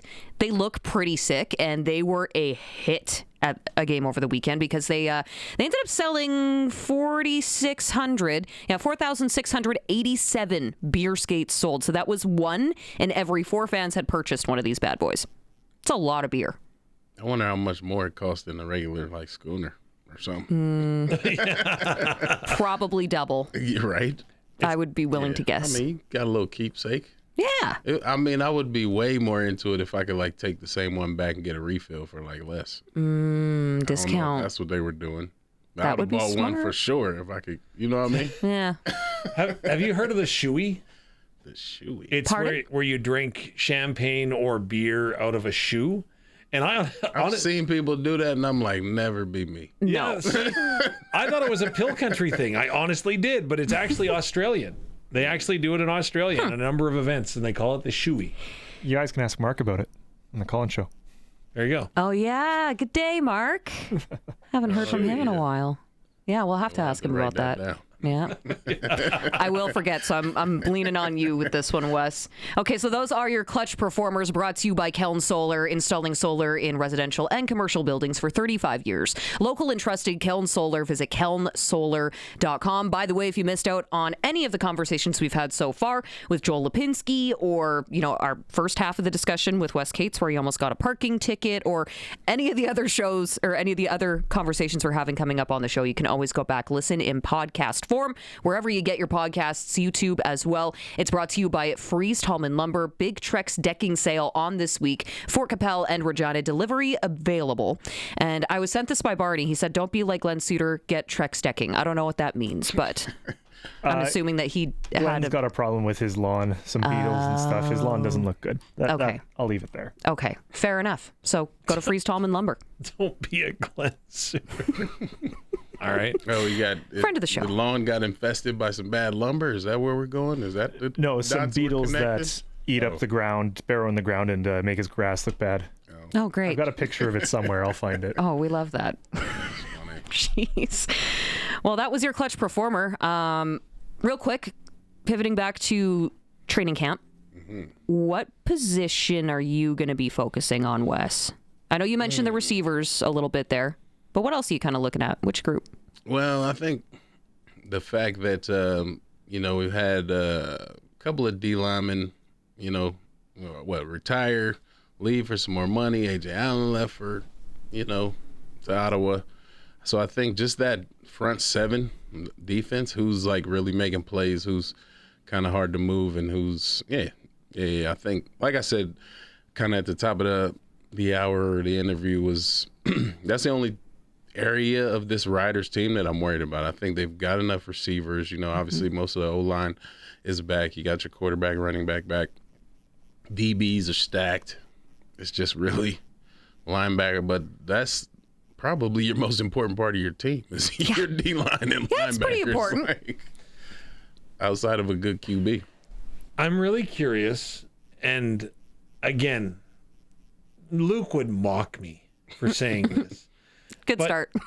Special teams, right? New long snapper coming in, a new kicker likely coming in, and Michael Hughes is the incumbent. New punter coming in. Jesse Mirko finished there last year. As a player, how much does that concern you? Because it is a huge part of the game. I'm expecting some mishaps this year for on a hold or two, on a snap or two, and kicks.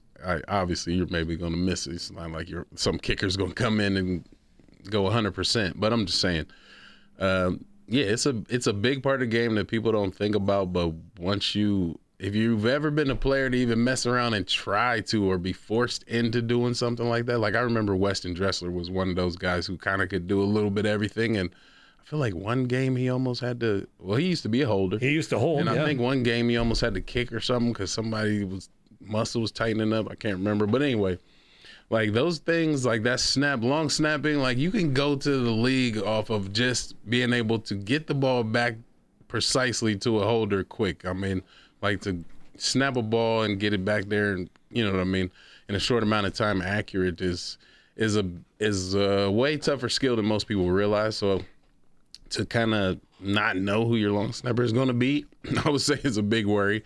And then holders, I mean, you can find a guy with hands. It's really just about working with the kicker and understanding how they like the ball being placed on the ground. And then obviously, laces out, you don't want that Ray Finkel.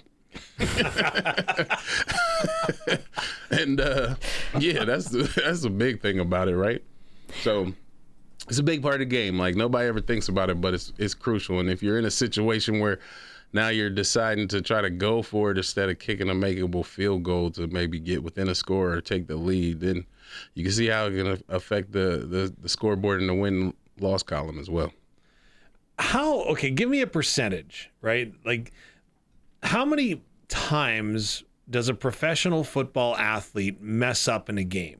Whether it's the assignment, whether it's the alignment, whether it's the execution, because I draw on the two most recent Saskatchewan Roughriders to announce their retirement. Jorgen Hughes never botched a long snap in his career. There was one that he wasn't happy with, but the team gave him credit for a good snap. Mitch Picton didn't drop a catchable pass in his career. What are the odds of that with a professional football athlete? Like dropping a pass high. Lining up wrong, low, unless you're like in your first, second year, or maybe if you're with a new coordinator and they've got some quirky, you know what I mean, quirky plays or something, you might mess up early, maybe in the first month of the season. But I mean, if you're talking about like it's Labor Day and then you're lining up wrong or something, it's like maybe you just didn't eat right that day, because it shouldn't really happen, right? You're just having a brain fart. I do remember once though, my bad, in 2007. So I guess this would have been it was 2007 because anyway, 2007, one day of practice, wasn't in the game. One day in practice, for some reason, I had like my left and right crossed. Not really my left and right crossed, but we had like an empty package. So it was like if it was 50, you empty to the right. It was 51, you empty to the left. But it might even been reversed, right, or something like that. But for whatever reason that day, I swear, I went the wrong way like 3 times. You know what I mean? In a day in practice, and it was just funny because I got a little crap, but well, I'd rather do it in practice. I was a beast by then, so they kind of didn't make that big of a deal about it. But Ken Austin was like, "Come on now, Cates, what's going on?" I was like, "Yeah, I don't know what's wrong with me today, man." Then I straightened up after that, but yeah. It was, never in a game. I don't know. I kind of prided myself on, like, I always graded out really high, like, for game scripts and stuff like that. So, I mean, now you don't want to talk about missing a block. Like, that's one of the hardest things to do. Like, I always laugh because people are like, oh, he missed a block. Like, you try to stop a grown man from getting where they want to go without holding them, and tell me how easy that is, right? So, it just depends on what it is. But receivers dropping it, O-lineman missing, maybe whiffing on a block or two because it's a good, well-timed blitz. They don't see the guy.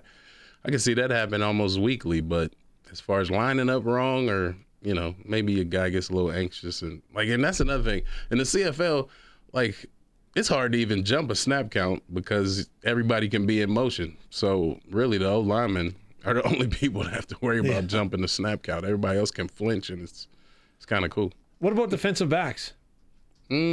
Oh yeah, they can bust the coverage pretty easy, especially the way like DBs communicate now, because a lot of times you can kind of, coach will send in a play call, but maybe you can say to your, the corner and the halfback will say, well, if this guy runs a short route, you just take it and I'll take whatever, goes deep, even though you're supposed to maybe play, the guy over you, but you just tell the halfback, like, no matter who stays low, you stay there. I'm going high, that sort of thing. Then maybe you can get a little crossed up.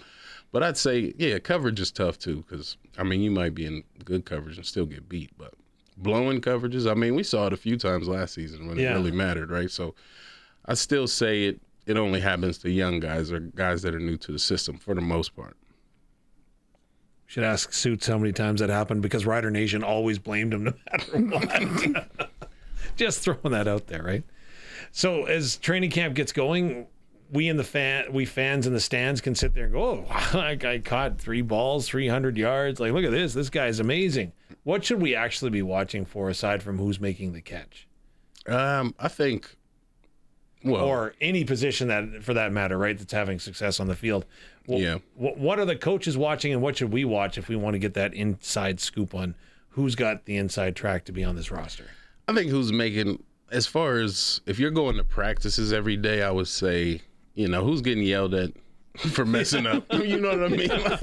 Like if it's a scrimmage or something, guys are making plays, that's one thing. But if there's like coaches are like, come on, you're messing up my drill, or this, you know what I mean? If there's a guy that keeps getting yelled at for stuff, you know what I mean? Be like, oh, I got to worry about him. Or a guy that's continuously getting praised. I mean, obviously you want to see some guy who kind of jumps off the page at you, or you just see them always making a play, or they just look a little quicker, or you know what I mean, they're tossing guys around and looking a little stronger. I would say, look for that guy who stands out physically in some way. Okay. And then just anybody that's, if there's guys that are kind of looking around a lot and not just going to their spot, you're like, oh, they're looking a little confused, like they don't really know what's going on. That might be another tell that they're having a little struggle picking things up. But yeah, it's tough. I mean, a lot of times what guys do in a scrimmage or in a preseason game has little to do with, because they might not even get enough reps to really even get get solid reps where coaches can actually critique them or grade them. So it's really about what you're doing in practice and how you're picking up the schemes. So would a preseason game then be more about preparing, right? So you put your offense in, you get a look at what everybody's doing, or is it still more evaluating? I think it depends on the coach, because a lot of times coaches want to use those preseason games. And remember, in the CFL, there's only 2. Yeah. So you really want to be ready for your first game. So maybe, if you got some vets that you're not really worried about getting them reps in one of the games, maybe. But that's the one thing I hate about the CFL and the 2 preseason. It's not enough. Not for a guy to really make the team that's kind of on the bubble. Mm-hmm. Most of the guys that make the teams after camp, it's because the coaches and GM wanted them there, unless there's, like I said, just somebody who just jumps off the page, Yeah. I'm very curious. The other thing I'm curious about is what Joshua Bell's defense is going to look like compared to Corey Mace, because we've got a new defensive coordinator this year. Do you anticipate there to be much in the way of change that is easy to see or dissect by the naked eye? I think it's going to depend on, because Mace is proven, right? His schemes, his philosophy is proven. He did great in Toronto, came over here and won the championship. So, I mean, Bell's got to be doing a lot to get Mace to kind of relinquish that authority. He's like, all right, you might be able to throw in some wrinkles, but this is going to be my, you know what I mean, my D for the most part. And I'm guessing they probably have a lot of similarities in, what they call, the way they look at it, or else they probably wouldn't have hired him, right? So, and back to the one good example I'll give you about it, camp guys. Marcus Thigpen. Most Rider fans remember Marcus Thigpen. This is a story I tell sometimes, because he was kind of like just one of those guys that was so fast, but he was smooth, so people didn't really necessarily see it. So one day, I'm sitting in practice, because I was a vet by then, so they were doing special teams drills, and I was sitting there, and I'm watching special teams, and then Coach Miller, I'm sitting up there, Kid Miller and me are just kind of watching kickoff return, and I was like, man, Thigpen, man, that dude might be the fastest guy on the team. And he's like, you think? And I was like, nah, I know. I was like, maybe Dressler's quicker, and there was a DB that was pretty fast. I can't think his name, but I was like, but for sure. And he was like, nah, I don't know. I don't see it. I was like, nah, he just is in cruise control. He's fast. And he's like, well, he needs to show it, right? And then we ended up releasing him.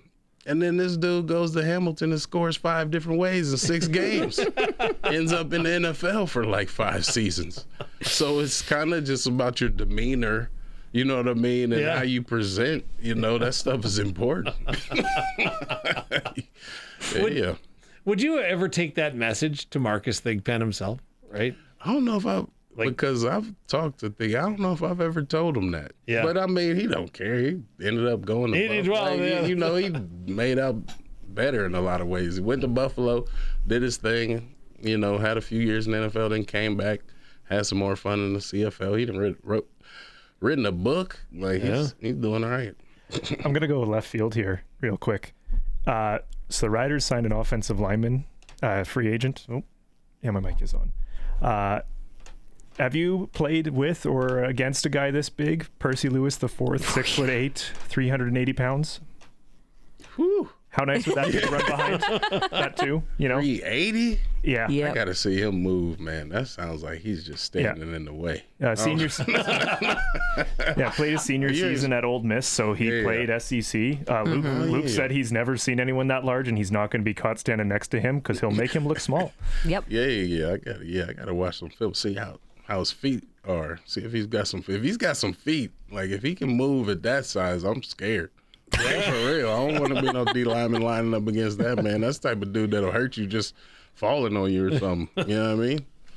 Oh, another thing I was thinking about was like, what's AJ Olette going to do now that there's the real Thor? Yes. Oh no, man. What a great name. What a great name.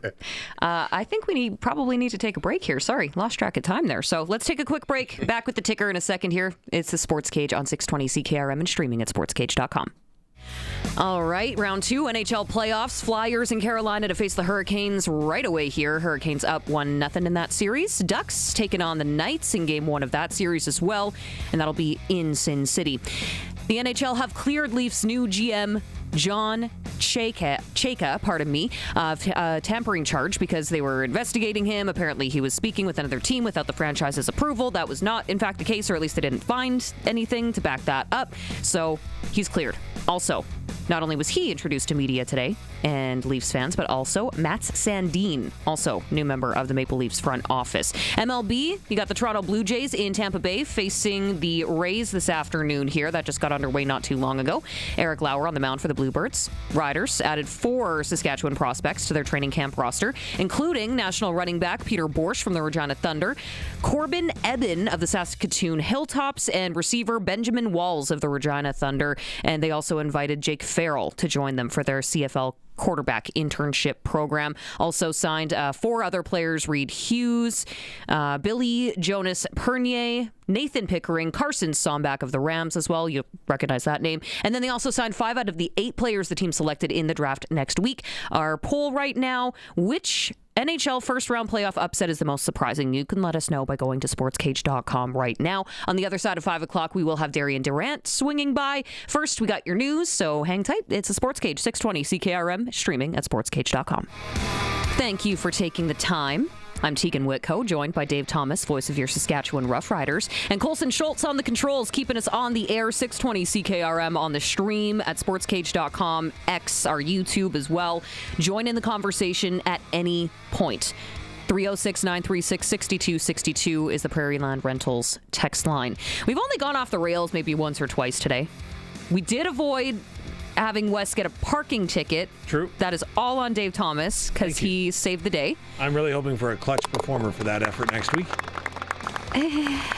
We have so many things that are going to happen between now and then. I'm sorry, you get the clutch performer right now. How about that, Dave? You gave it to a beer skate. The Monday edition of the Sports Cage is brought to you by Smoke'em Diesel. Are you a fix-it-yourself type of person? Smoke'em Diesel can supply you with injectors, injection pumps, turbos, and all diesel hard parts. Colson is killing himself laughing over there.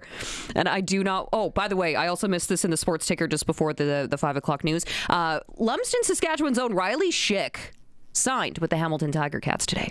So, definitely Don't look now, but it's snowing outside. Stop it. No, I'm not kidding. There are flakes coming down. Let's go out on the Western Pizza guest hotline. No, I'm just angry.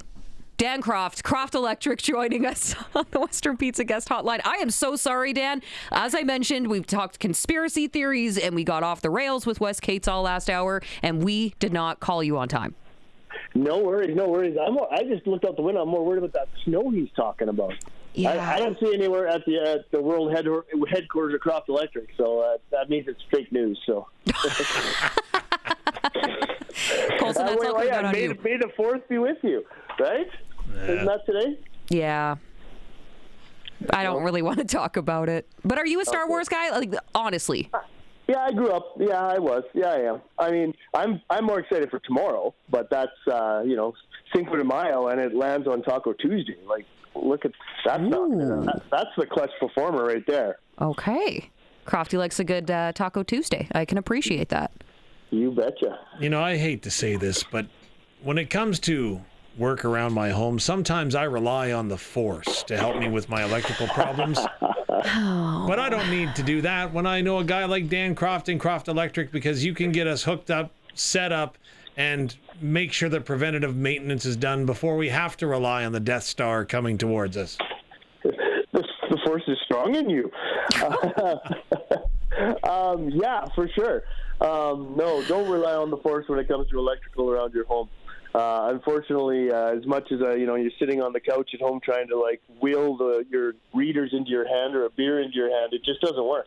So give us a call and let the professionals take care of your electrical work. Sign up for our preferred customer program. Let us come out and do that 24-point inspection. Let us put you in our loyalty program. I trust me, once you get to meet our team, Amy and Cody and a lot of the techs, you won't go back. We pride ourselves on service, and we want to be the most cost-effective solution, which means that we'll get in, get out, fix your problem as fast as possible. Well, and this is that time of year, regardless of the alleged snow that might be falling in downtown Regina right now. I'm not sure. But it is that busy season, right? Every neighbor seemed to be out in their yard doing some type of work on Saturday. And I just want to make sure that we're clarifying this is not just commercial or farm or cabins, but also a lot of residential projects, right? 100%. Yeah. We have a full team that has experience in all aspects of electrical. We don't like to give up pieces of our trade. We want to be the ones that you call for everything, whether it's your home, your business, your farm, your cabin. But like you said, I know I was out, kicking dirt on the weekend, doing stuff, and starting to look at those projects for summer, for spring, for anyway. And now that things are starting to dry up, so now's the time to get us out. Let's have a coffee. We'll even bring the coffee and do an estimate for you. Figure out what you want to do, what that project is. And let's get ahead of it. Especially our farm friends that are all busy right now, getting those seeders ready and are just itching to get out in the field. And then they'll be sitting in the tractors for hours on end. That's when your mind starts to wander to all those little summer projects. Well, think of us and give us a call. And let's take that off your plate.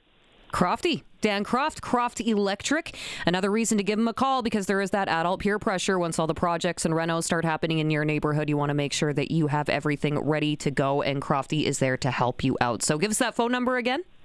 306-586-1333. Dan Croft, appreciate this as always. Thanks so much. Have a great day. You too. Joining us on the Western Pizza Guest Hotline, as always, of course, perfect pizza, generous amount of toppings, and all the Greek favorites you love. At this time of the day, we do also like to reach out to our pal, the one and only Darian Durant. It's time for Double Talk with Saskatchewan Roughrider legend Darian Durant. Double Talk is brought to you by Dutch Agriculture. Precision in every pass and consistent depth and better yield. Visit DutchOpeners.com. On farm for you. Double Talk with Darian Durant, joining us on the Western Pizza Guest Hotline. Well, hey, thanks for doing this, Darian. You're in the car. You're driving somewhere. Yeah, I'm at home in South Carolina. Came down here for a week to be with my mother for Mother's Day. So, have to do this remote today. Okay, number one, I originally thought you were in Wes Cates' car, being the great teammate you are, to avoid him getting a parking ticket. But number two, wow, have you raised the bar on Mother's Day, Darian? Look, man, I don't get a chance to be with my mom that much, so I had a little bit of free time. My mother-in-law is back in Florida with the wife and kids, so gave me a little bit of break from babysitting. So, just took advantage of some time off and could get home and be with my mom a little bit. So I hope I didn't raise the bar too high. I don't think so. I just got lucky that my mother-in-law came to town, so I'll put that on luck. Okay. I can appreciate that, making the rest of us look bad, but that's okay. Well, you know what? Can I just, for just a moment, I thought it was pretty cool when you were inducted into the Plaza of Honor. You took a real long moment to salute your mom and the things that you did. So with Mother's Day coming up this weekend, tell me about your mom. She's special. I mean, unfortunately, her and my father, they divorced when I was about 6 years old. And, I have two other brothers as well. So it's three boys. And, she sacrificed everything, made sure we got to practice. We all play multiple sports.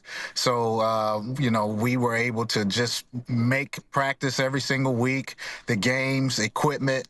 I mean, you name it, she just provided it for us. And not only that, just the support. I mean, just someone to talk to whenever we were down. Everything wasn't always perfect, but she was just super, super supportive on and off the field. And she made us get our act together in the classroom as well. So she's the number one reason why we all were successful, not only in sports, but off the field as well. So, I just can't thank her enough. And she's my everything for sure.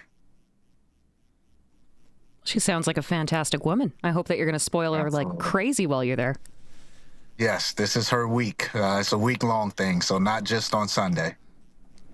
See, cool. That's how it's done. That is how it's done. So let's talk a little bit of CFL right now. I'm assuming that you saw the changes that were announced last Tuesday. Playoff format shifting. Season's going to start a bit sooner. So I guess just your initial reaction, Darian, when you saw the new structure of the CFL playoffs and what you think about it.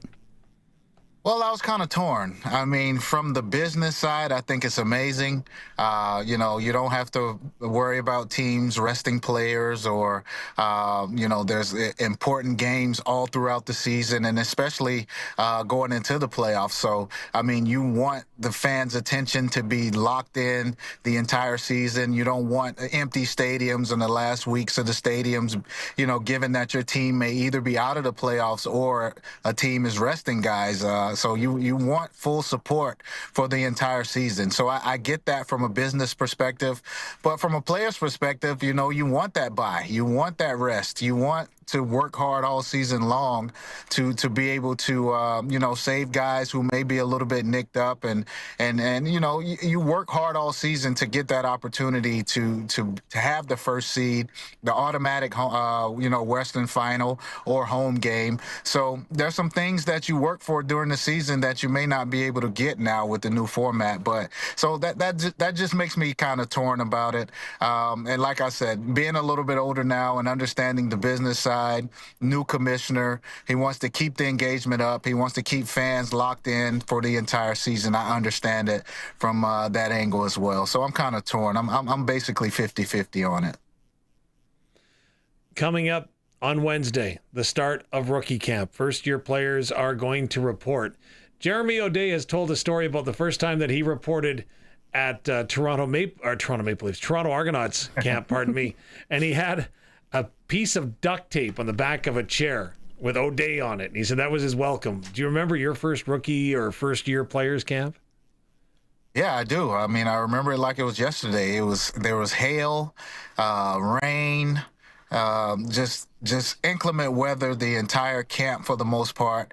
Being in that it was in May and being from the South, you don't expect it to be cold. You don't expect to have hail. So I really thought that I would have a hard time making the team because as a quarterback, you have to throw, right? You need some good weather to go out there and show what you can do. So, it was just a rude awakening. But luckily, I was able to, when it came time for the preseason game, the weather cleared up a little bit and I was able to put a little bit of my skills on display. But yeah, man, I'll never forget it because, it's May. It's usually hot where I'm from. And then I get to Saskatchewan, it's cold and it's hailing and raining every single day. So it's definitely something I'll never forget. So you obviously have to make plays to make that impression. What else do you have to do to catch the coach's eye to advance to main camp and beyond? I mean, at quarterback is a combination of things. Me being a more mobile guy at the time, for sure. It's about running around. It's about showing the coaches that you can be elusive. You can get out of sacks that the defensive line always claims that they have in practice. I mean, it's just a handful of things you have to do. So, like I said, I was very nervous because I couldn't really throw. It was a new ball that I was dealing with the CFL football. New teammates, receivers, guys who you want to build that chemistry during camp, right? And then if you can't throw, you're out there running the ball pretty much every play. So, you can't really put your skills on display. So I was very nervous going into that preseason game, just hoping that I, could leave a lasting impression on the coaching staff. So what do you have to do in that preseason game? Is it as simple as moving the ball, or is it showing that you can execute the play even though your teammates around you may not be at that same execution level? Well, first and foremost, you have to show that you have a grasp of the offense, right? You have to show that mentally you're where you need to be. You're in control. There's always a saying that if you don't know what you're doing, then you can't play fast. So the main thing is getting down the playbook, making sure you're mentally right. And once you have that part down, now you can just be free and put your skills on display and let your athleticism or whatever position you play, just let it take over. So, if I could give any piece of advice to the rookies, it would be make sure you're in that playbook each and every day. Make sure you understand what's going on so that when it's time to get out there, either on the practice field or in the preseason games, you can just play free and you can just go out there and do what you've been doing your entire life to get you to this point. Now, it isn't like players are going to show up on Wednesday, though, and get the first ever version of the playbook, right? They'll have had it in advance for X amount of time, correct? Yeah, with technology these days, you get it in your email. You get an ebook basically of all the plays or at least an introduction to the system and to the offense.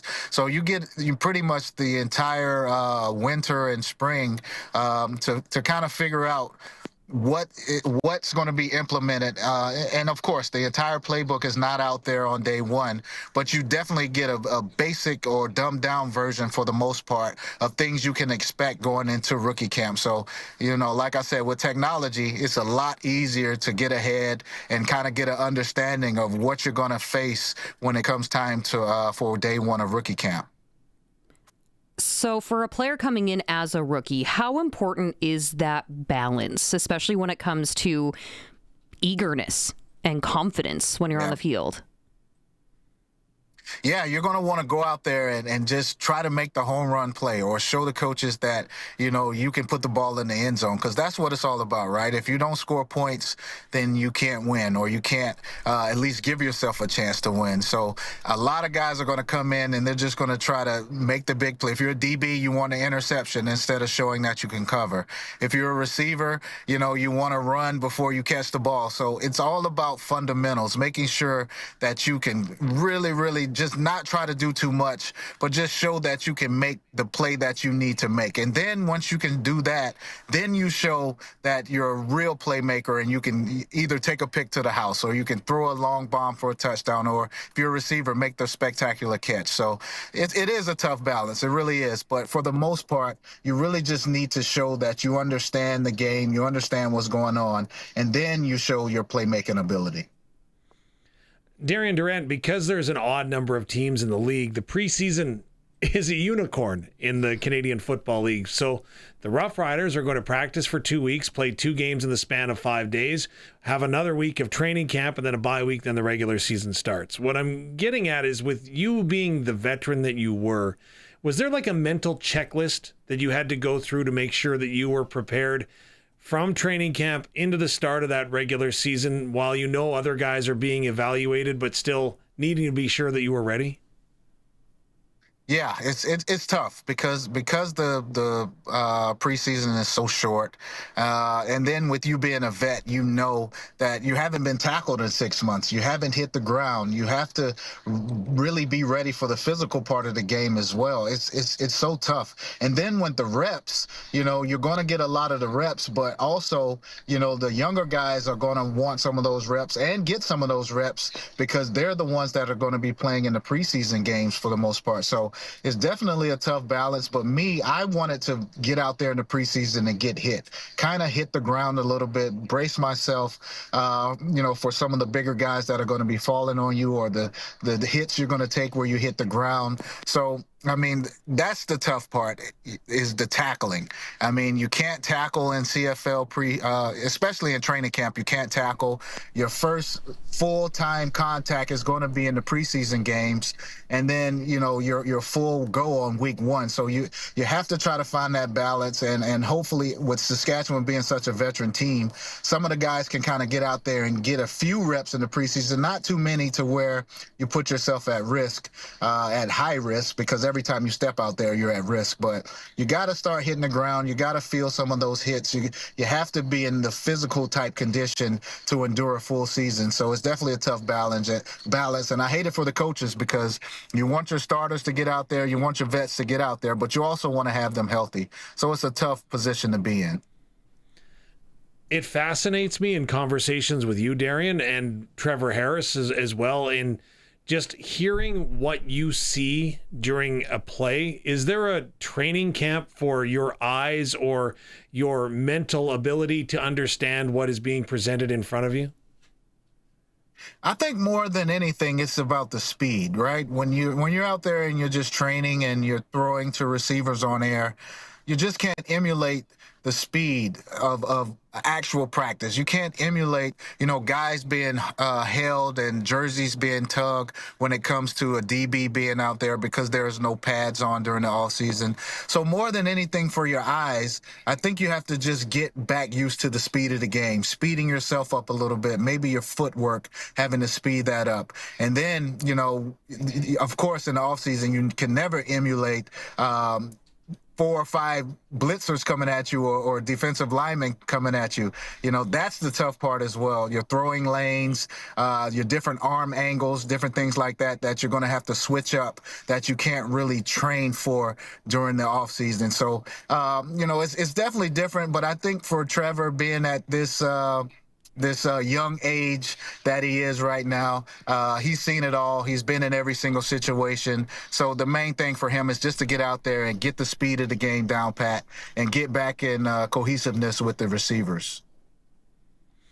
When you were at this point in your career, the same as Trevor Harris, were you a good training camp participant, like eager, 100% ready to go all the time? Or were there times where maybe... it's the preseason. It's training camp. I'll be all right. Don't worry about it. Yeah, I kind of felt like that towards the end of my career. It's the preseason, not really worried about the reps. I wish I would have approached it a lot differently, though, because, the older you get, your reps are limited now. That, sooner rather than later, your career will be over. So you want to enjoy it. You want to get as many reps as you can. And then coming off of a Grey Cup like Trevor, you want to get back into that rhythm, get back with the guys. So you want as many reps as you can get because, being in a position to to go back-to-back, to defend your championship is rare. And, this is a hell of an opportunity for those guys. So I'm sure they're eager to just get back together and get out there and pretty much pick up where they left off last year.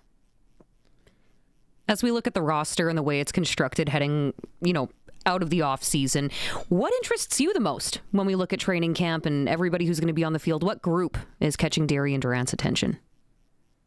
Well, I want to see the D-line. I think that when you lose Micah Johnson and you lose Malik Carney, you're losing not only 2 veterans and leaders, but you're losing a lot of production. So I'm eager to just see the D-line, the pressure that they can somehow get on these opposing quarterbacks and, just see how they go. I think the offense will be fine. You pretty much have everyone returning, so I think that they'll be fine. But I'm anxious to see, what J.O. did in this offseason and see if we can get that pass rush back to where it needs to be. How would Darian Durant performed behind, let's just say, Percy Lewis IV? 6'8", 380 or 90 pounds, depending on who you ask. Man, I would love it, first and foremost, having that massive of a man in front of me protecting me. That will make it that much harder for these defensive linemen to get through. But with me being on the shorter side, I think Trevor may be about 6'1". He's a little bit taller than me. I would just hope that he doesn't get in my way and I miss a touchdown pass or I miss a wide open receiver because, luckily I didn't have to play behind a guy like that where I had to worry about seeing. But from a protection aspect, I think that's good to have. You always want more and more protection the older you get. So I'm looking forward to see how he performs and to see if he can, provide that protection for Trevor and open up some lanes for A.J. Ouellette and those other backs. Mitch Picton announced his retirement, a good Regina receiver. The stat that jumped off the page was the analytics that he didn't drop a catchable pass. So anything deemed catchable in his direction, he caught. How incredible is that? That's amazing. I mean, it's so easy to lose focus. It's so easy to, turn around and think you're going to run before you catch the ball. So that just shows that he's locked in each and every play. He just did such a great job. Whether he was the primary target or not, he played at 100% each and every time, never complained. And even when, he was a healthy scratch, he was always ready the next week when needed. So, just a true professional, man, and congrats to Mitch. I think he had a hell of a career, and to be able to play in his hometown for his entire career, that's special. So congrats to him, and he had a hell of a run, and, best wishes to him moving forward. Well said. I think that we got to take a break here, though, Darian, and we have to let you go, get back to visiting with your mom. Thank you, man. Always good talking to you guys. Well, thanks so much, Darian Durant, joining us, of course, every Monday on the Western Pizza Guest Hotline. We appreciate the time, as always. Double Talk with Darian Durant, brought to you by Dutch Agriculture. For consistent depth, better yield, and precision where it counts, visit DutchOpeners.com. Dutch Agriculture, on farm for you. So, we should take a break. We're going to come back. We're going to do Sprinkle, and then we have our next guest that's going to be joining us, Curtis Hunt, General Manager of the Prince Albert Raiders. So hang tight. We'll be back in just a few. It's a Sports Cage on 620 CKRM and streaming at sportscage.com. Welcome back to the Sports Cage, brought to you by Smoke'em Diesel. I'm Teagan Witko, joined by Dave Thomas, voice of the Saskatchewan Roughriders, and Colson Schultz on the controls, keeping us on the air and on the stream. 620 CKRM. You can also find us wherever you find audio podcasts as well as video podcasts. So that's sportscage.com, YouTube. You can also find us on, Apple Music, Spotify, whatever the kids are using these days. We had many good conversations, and the podcast, of course, brought to you by Freeze Tallman Lumber. Joel Lipinski helped us kick off the show earlier today, Canada Men's National Flag Football Defensive Coordinator. There was a selection camp in Winnipeg this weekend, so we talked about that a little bit. Wes Cates, he hung out with us for a solid hour, and Dave Thomas effectively helped him avoid a parking ticket because he's just a good person like that. Thought it was a clutch myself. Clutch performer right there. Mm-hmm. Yep. Clutch performer. We'll go with that. See? Colson's gotcha. All right, so we talked to him about a number of things, including the change to the CFL playoff format, the upcoming, the draft that just took place, and then, of course, rookie camp kicks off this week up in Saskatoon for the Riders, and then main camp will launch shortly after that. We are getting so close to some preseason CFL action, and Darian Durant as well. Yep. Visiting his mom. He's coming in clutch, too. He is spoiling her. That is a clutch performer. I'm really spoiling her this week, and I love that. So if you missed any of those discussions, you can always go back and listen, as I mentioned. So Curtis Hunt, General Manager of the Eastern Conference champion Medicine Hat Tigers. We're going to try to get him on the line here right away, and we can chat about that in just a little bit. But you know what? I figured quickly, let's see what the Jays score is at. I don't know. We have so many TVs in here, and we don't have that game on. We just have They're losing 3-1. Bottom of the fourth. Yeah. Yikes. That's not ideal. Yeah. It's just not ideal. Yeah. It's a tough start for Eric Lauer. I'll tell you that right now. Yeah. But hey, you know what? It was 3-0. The Jays are coming back. Their offense somewhat scares me a little bit from time to time. The Philadelphia Flyers were in front of the Carolina Hurricanes, 2-1. But Philadelphia opened the scoring 2-0. We're leading 2-0 in that ball game, or that hockey game. In that ball game? It's okay. I've never made any mistakes on this show before. It's been a day. Yeah, it's been a Monday. Yep, for sure. That's the one thing. Maybe we should take a peek at Sprinkle of the Day. Let's do that. I know that we can't sprinkle on a couple of the games because they've already begun, but it is brought to you by Sports Select. Getting in on more of the sports action, it's really easy. Go to the website, sportsselect.com, make your picks, get your QR code, go to your local Lotto Spot retailer, and they'll hook you up. They'll get you done. Taken care of. Every bet 100% legal. You got a chance of winning cash in hand. Sports Select. When you're ready to play, bet on the original. Must be 18 plus. Play responsibly. Let's see. What do we have going on here? Ducks, Golden Knights. Ooh. Over under 6. So. Ooh, you know what? To tie. Okay, so the over-under, right? So both teams can score. They've proven that in the postseason. Yeah. Anaheim has also proven they can't defend, despite what the Edmonton Oilers might tell you. So I'm going to go over. I'm with you. I think that's a good call. I think I'm going to go over on that one. Are we going to do a pro line here? I might even go tie. This one might go over. Toti. Yeah, I could see that. What do you think? Agree. I would agree. Okay, so let's do a little sprinkle on tie. Yeah, I like that. Pretty decent value. Mm-hmm. Who's winning that series? Should we take a peek at futures really fast? See what those are looking like? You can pick the draft lottery winner. Canucks have the best chance, but we know they won't win because they can't win anything. Oh, yeah. Okay, so 3.5 are the odds on the Canucks. Blackhawks, 6. Rangers at 7. See, the Flames are higher up in this list than the percentage that I was pulling up earlier today. Well, as we've already established, Teagan, you and your conspiracy theories, the New York Rangers are number 3. Yeah, I don't like that. It's important that the Rangers are successful in the National Hockey League, being the New Gary York Rangers. Bettman's hometown team. Just saying that it would make a lot of sense. I said it. You're off the hook. Thank you. Said it. I was just saying, right? I wasn't putting words in your mouth or anything. Okay, Vegas, Anaheim. Ooh, I'd take action at 6 games, I think. 6 games? You know, I think Anaheim kind of went ahead and spent everything that they had, if you know what I mean, getting by Edmonton. I don't know if they... No, you're probably right. I would think that I would take Vegas in my own world to win that series, and I don't know that it goes much more than 5 games. I think it goes 6.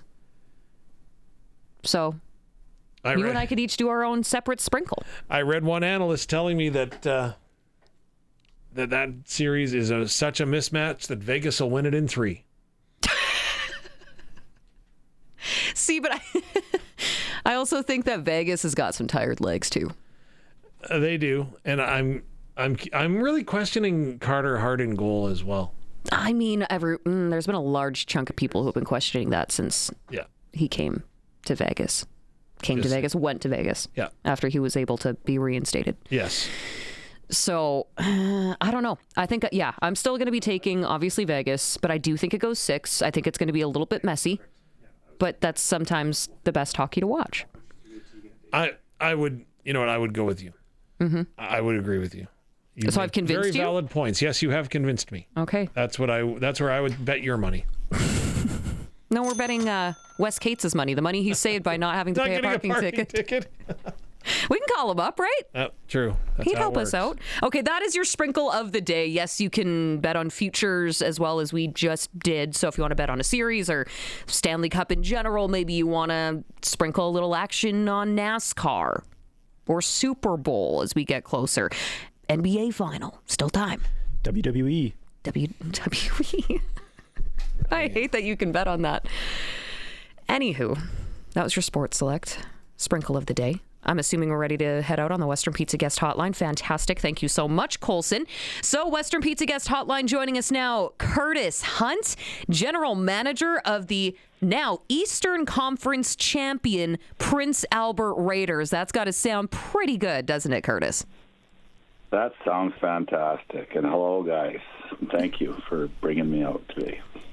Well, yeah, of course. I mean, you just won the conference, so I'm happy that you made time for us. Jeez, how was that trip back home for the team? Well, the team left a little later than we did because it's a little bit like hunting. When the game drops, the fun stops. So a lot of logistics here, just getting ready to get to Everett this week. So we got up pretty early, myself and Mike Sissons, our business manager, and headed back to try to get everything in order so it's as seamless as possible for the coaches and the players in the next couple days.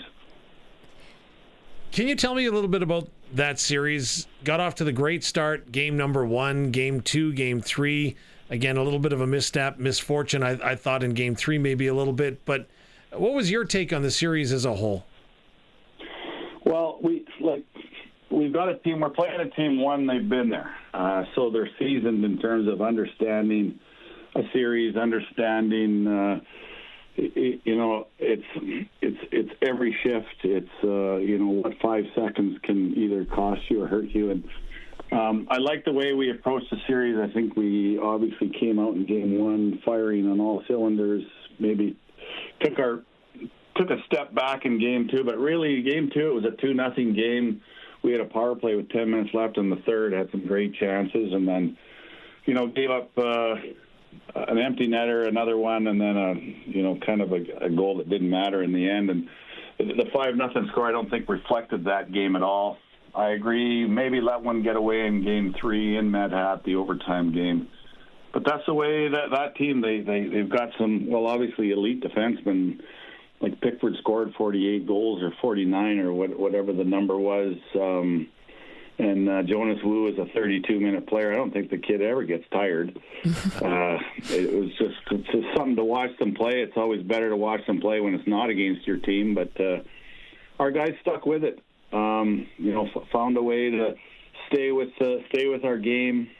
We bent at times. Certainly, they never quit on us in the last 2 games. Whether it was in PA, we were up 3 going into the third. And they made it a 1-goal game, and again, even last night, they did not go quietly into the night. And I thought it was a great series, a great learning experience for our group. And I'm grateful for that opportunity that we had to get there, and we're really excited now about the next challenge. So Game 5, at least from a fan perspective, did kind of feel like a bit of a turning point, specifically when you see Owen Korkish have that massive breakout game, WHL Rookie of the Week, first WHL career hat trick. What have you seen in his development that led him to that breakout moment? Before, when we started the year, actually I met him and his dad and his brother in the summer, actually. They were coming to see a Rider game. We met in Regina, and I told them at the time, I said, I'll give you a fair opportunity to make our club and coming in. And his dad is from southwest Saskatchewan, so his dad understood the league, and I think he played a little bit in Melville as a young man, so understood Saskatchewan, understood our league a little bit. And Owen, he came in, and he's probably one of the hardest working kids we've seen through our program, at least in my tenure.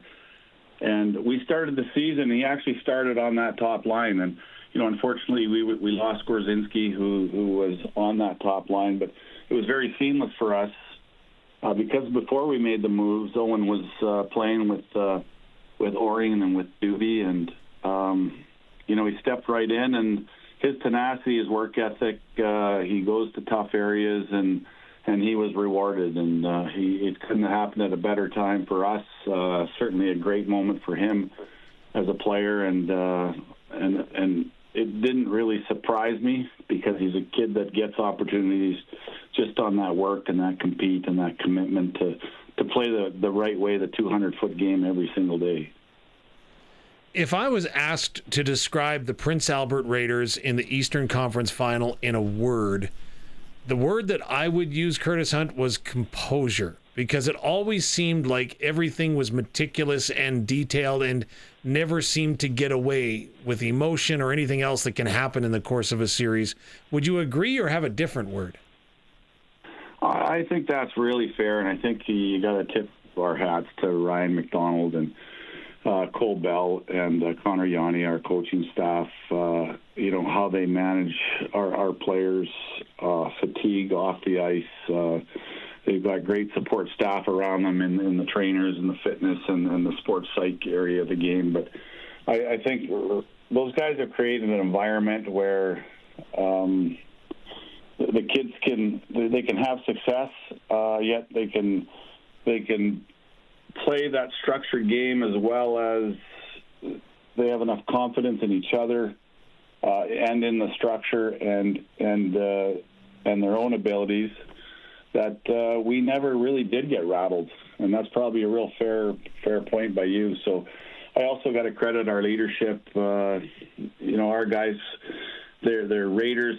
Our 20-year-olds were Raiders from the time they were 17, moving on, and and they really took it to heart what it meant to play here at the Art Hauser, to be part of a small community, and every single day we were in every single game, and you're never going to win every game, but certainly we were in every game, and so it really credits back to a great group effort, but it always starts with your coach.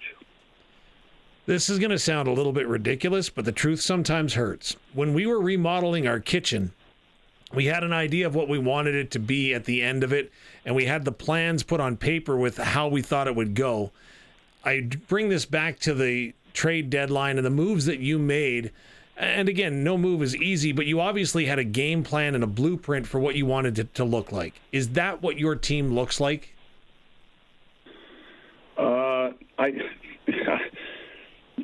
I guess the easy answer is to say, absolutely. I think we all strive to get to this opportunity. I think it really goes back before that. When we finished the year, we had the WHL goalie of the year in Max Hildebrand. We'd captured a pennant in the last week of the season, last season, and we had an unbelievable come-from-behind series win, 3-1. We were down to Edmonton, found a way to win, and then Medicine Hat sent us home last year.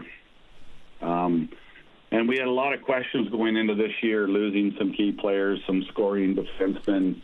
Where were we going to be? Who was going to be our team? And it probably started. I thought we did a really good job in the import draft with Michael Orsulak, probably the key guy, and then of course big Matches man and young Sarkinoff, the left winger, and those three guys.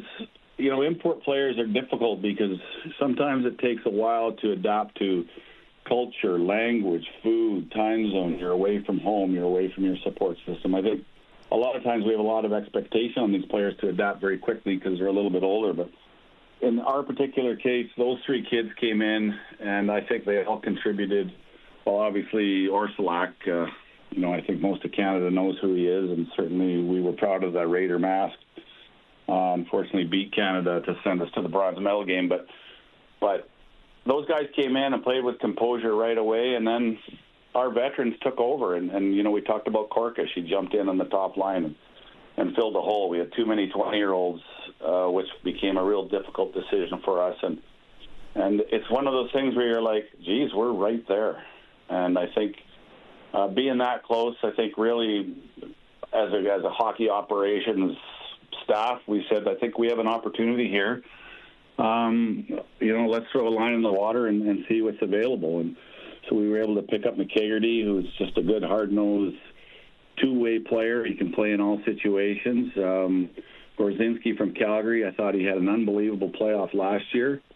And then of course, Braden Coots, a World Junior player and a first-rounder and a signed player. And those guys came in. They fit in seamlessly. They came without egos. And they came with a workman mentality, and they fit right into the group. And so I guess to relate back to the kitchen, sometimes the plan works like you really believe it should. And maybe it even goes back to a few years when we picked Daxon Rudolph number one, and then Riley Boychuk with two huge goals last night, including the game winner. That number, I think it was 2 or 3 now, I can't even remember. But and then of course with young Cripps, the defenseman as well, and of course young Harvey, and all those kids contributed throughout the season, and of course through the playoffs as well. Okay, before Teagan's quick question, just for the record, I put the hinges on backwards on the cupboard, just so you know. Okay, cool. Yeah. And this is why we hire professionals. Don't pinch your fingers there. Perfect.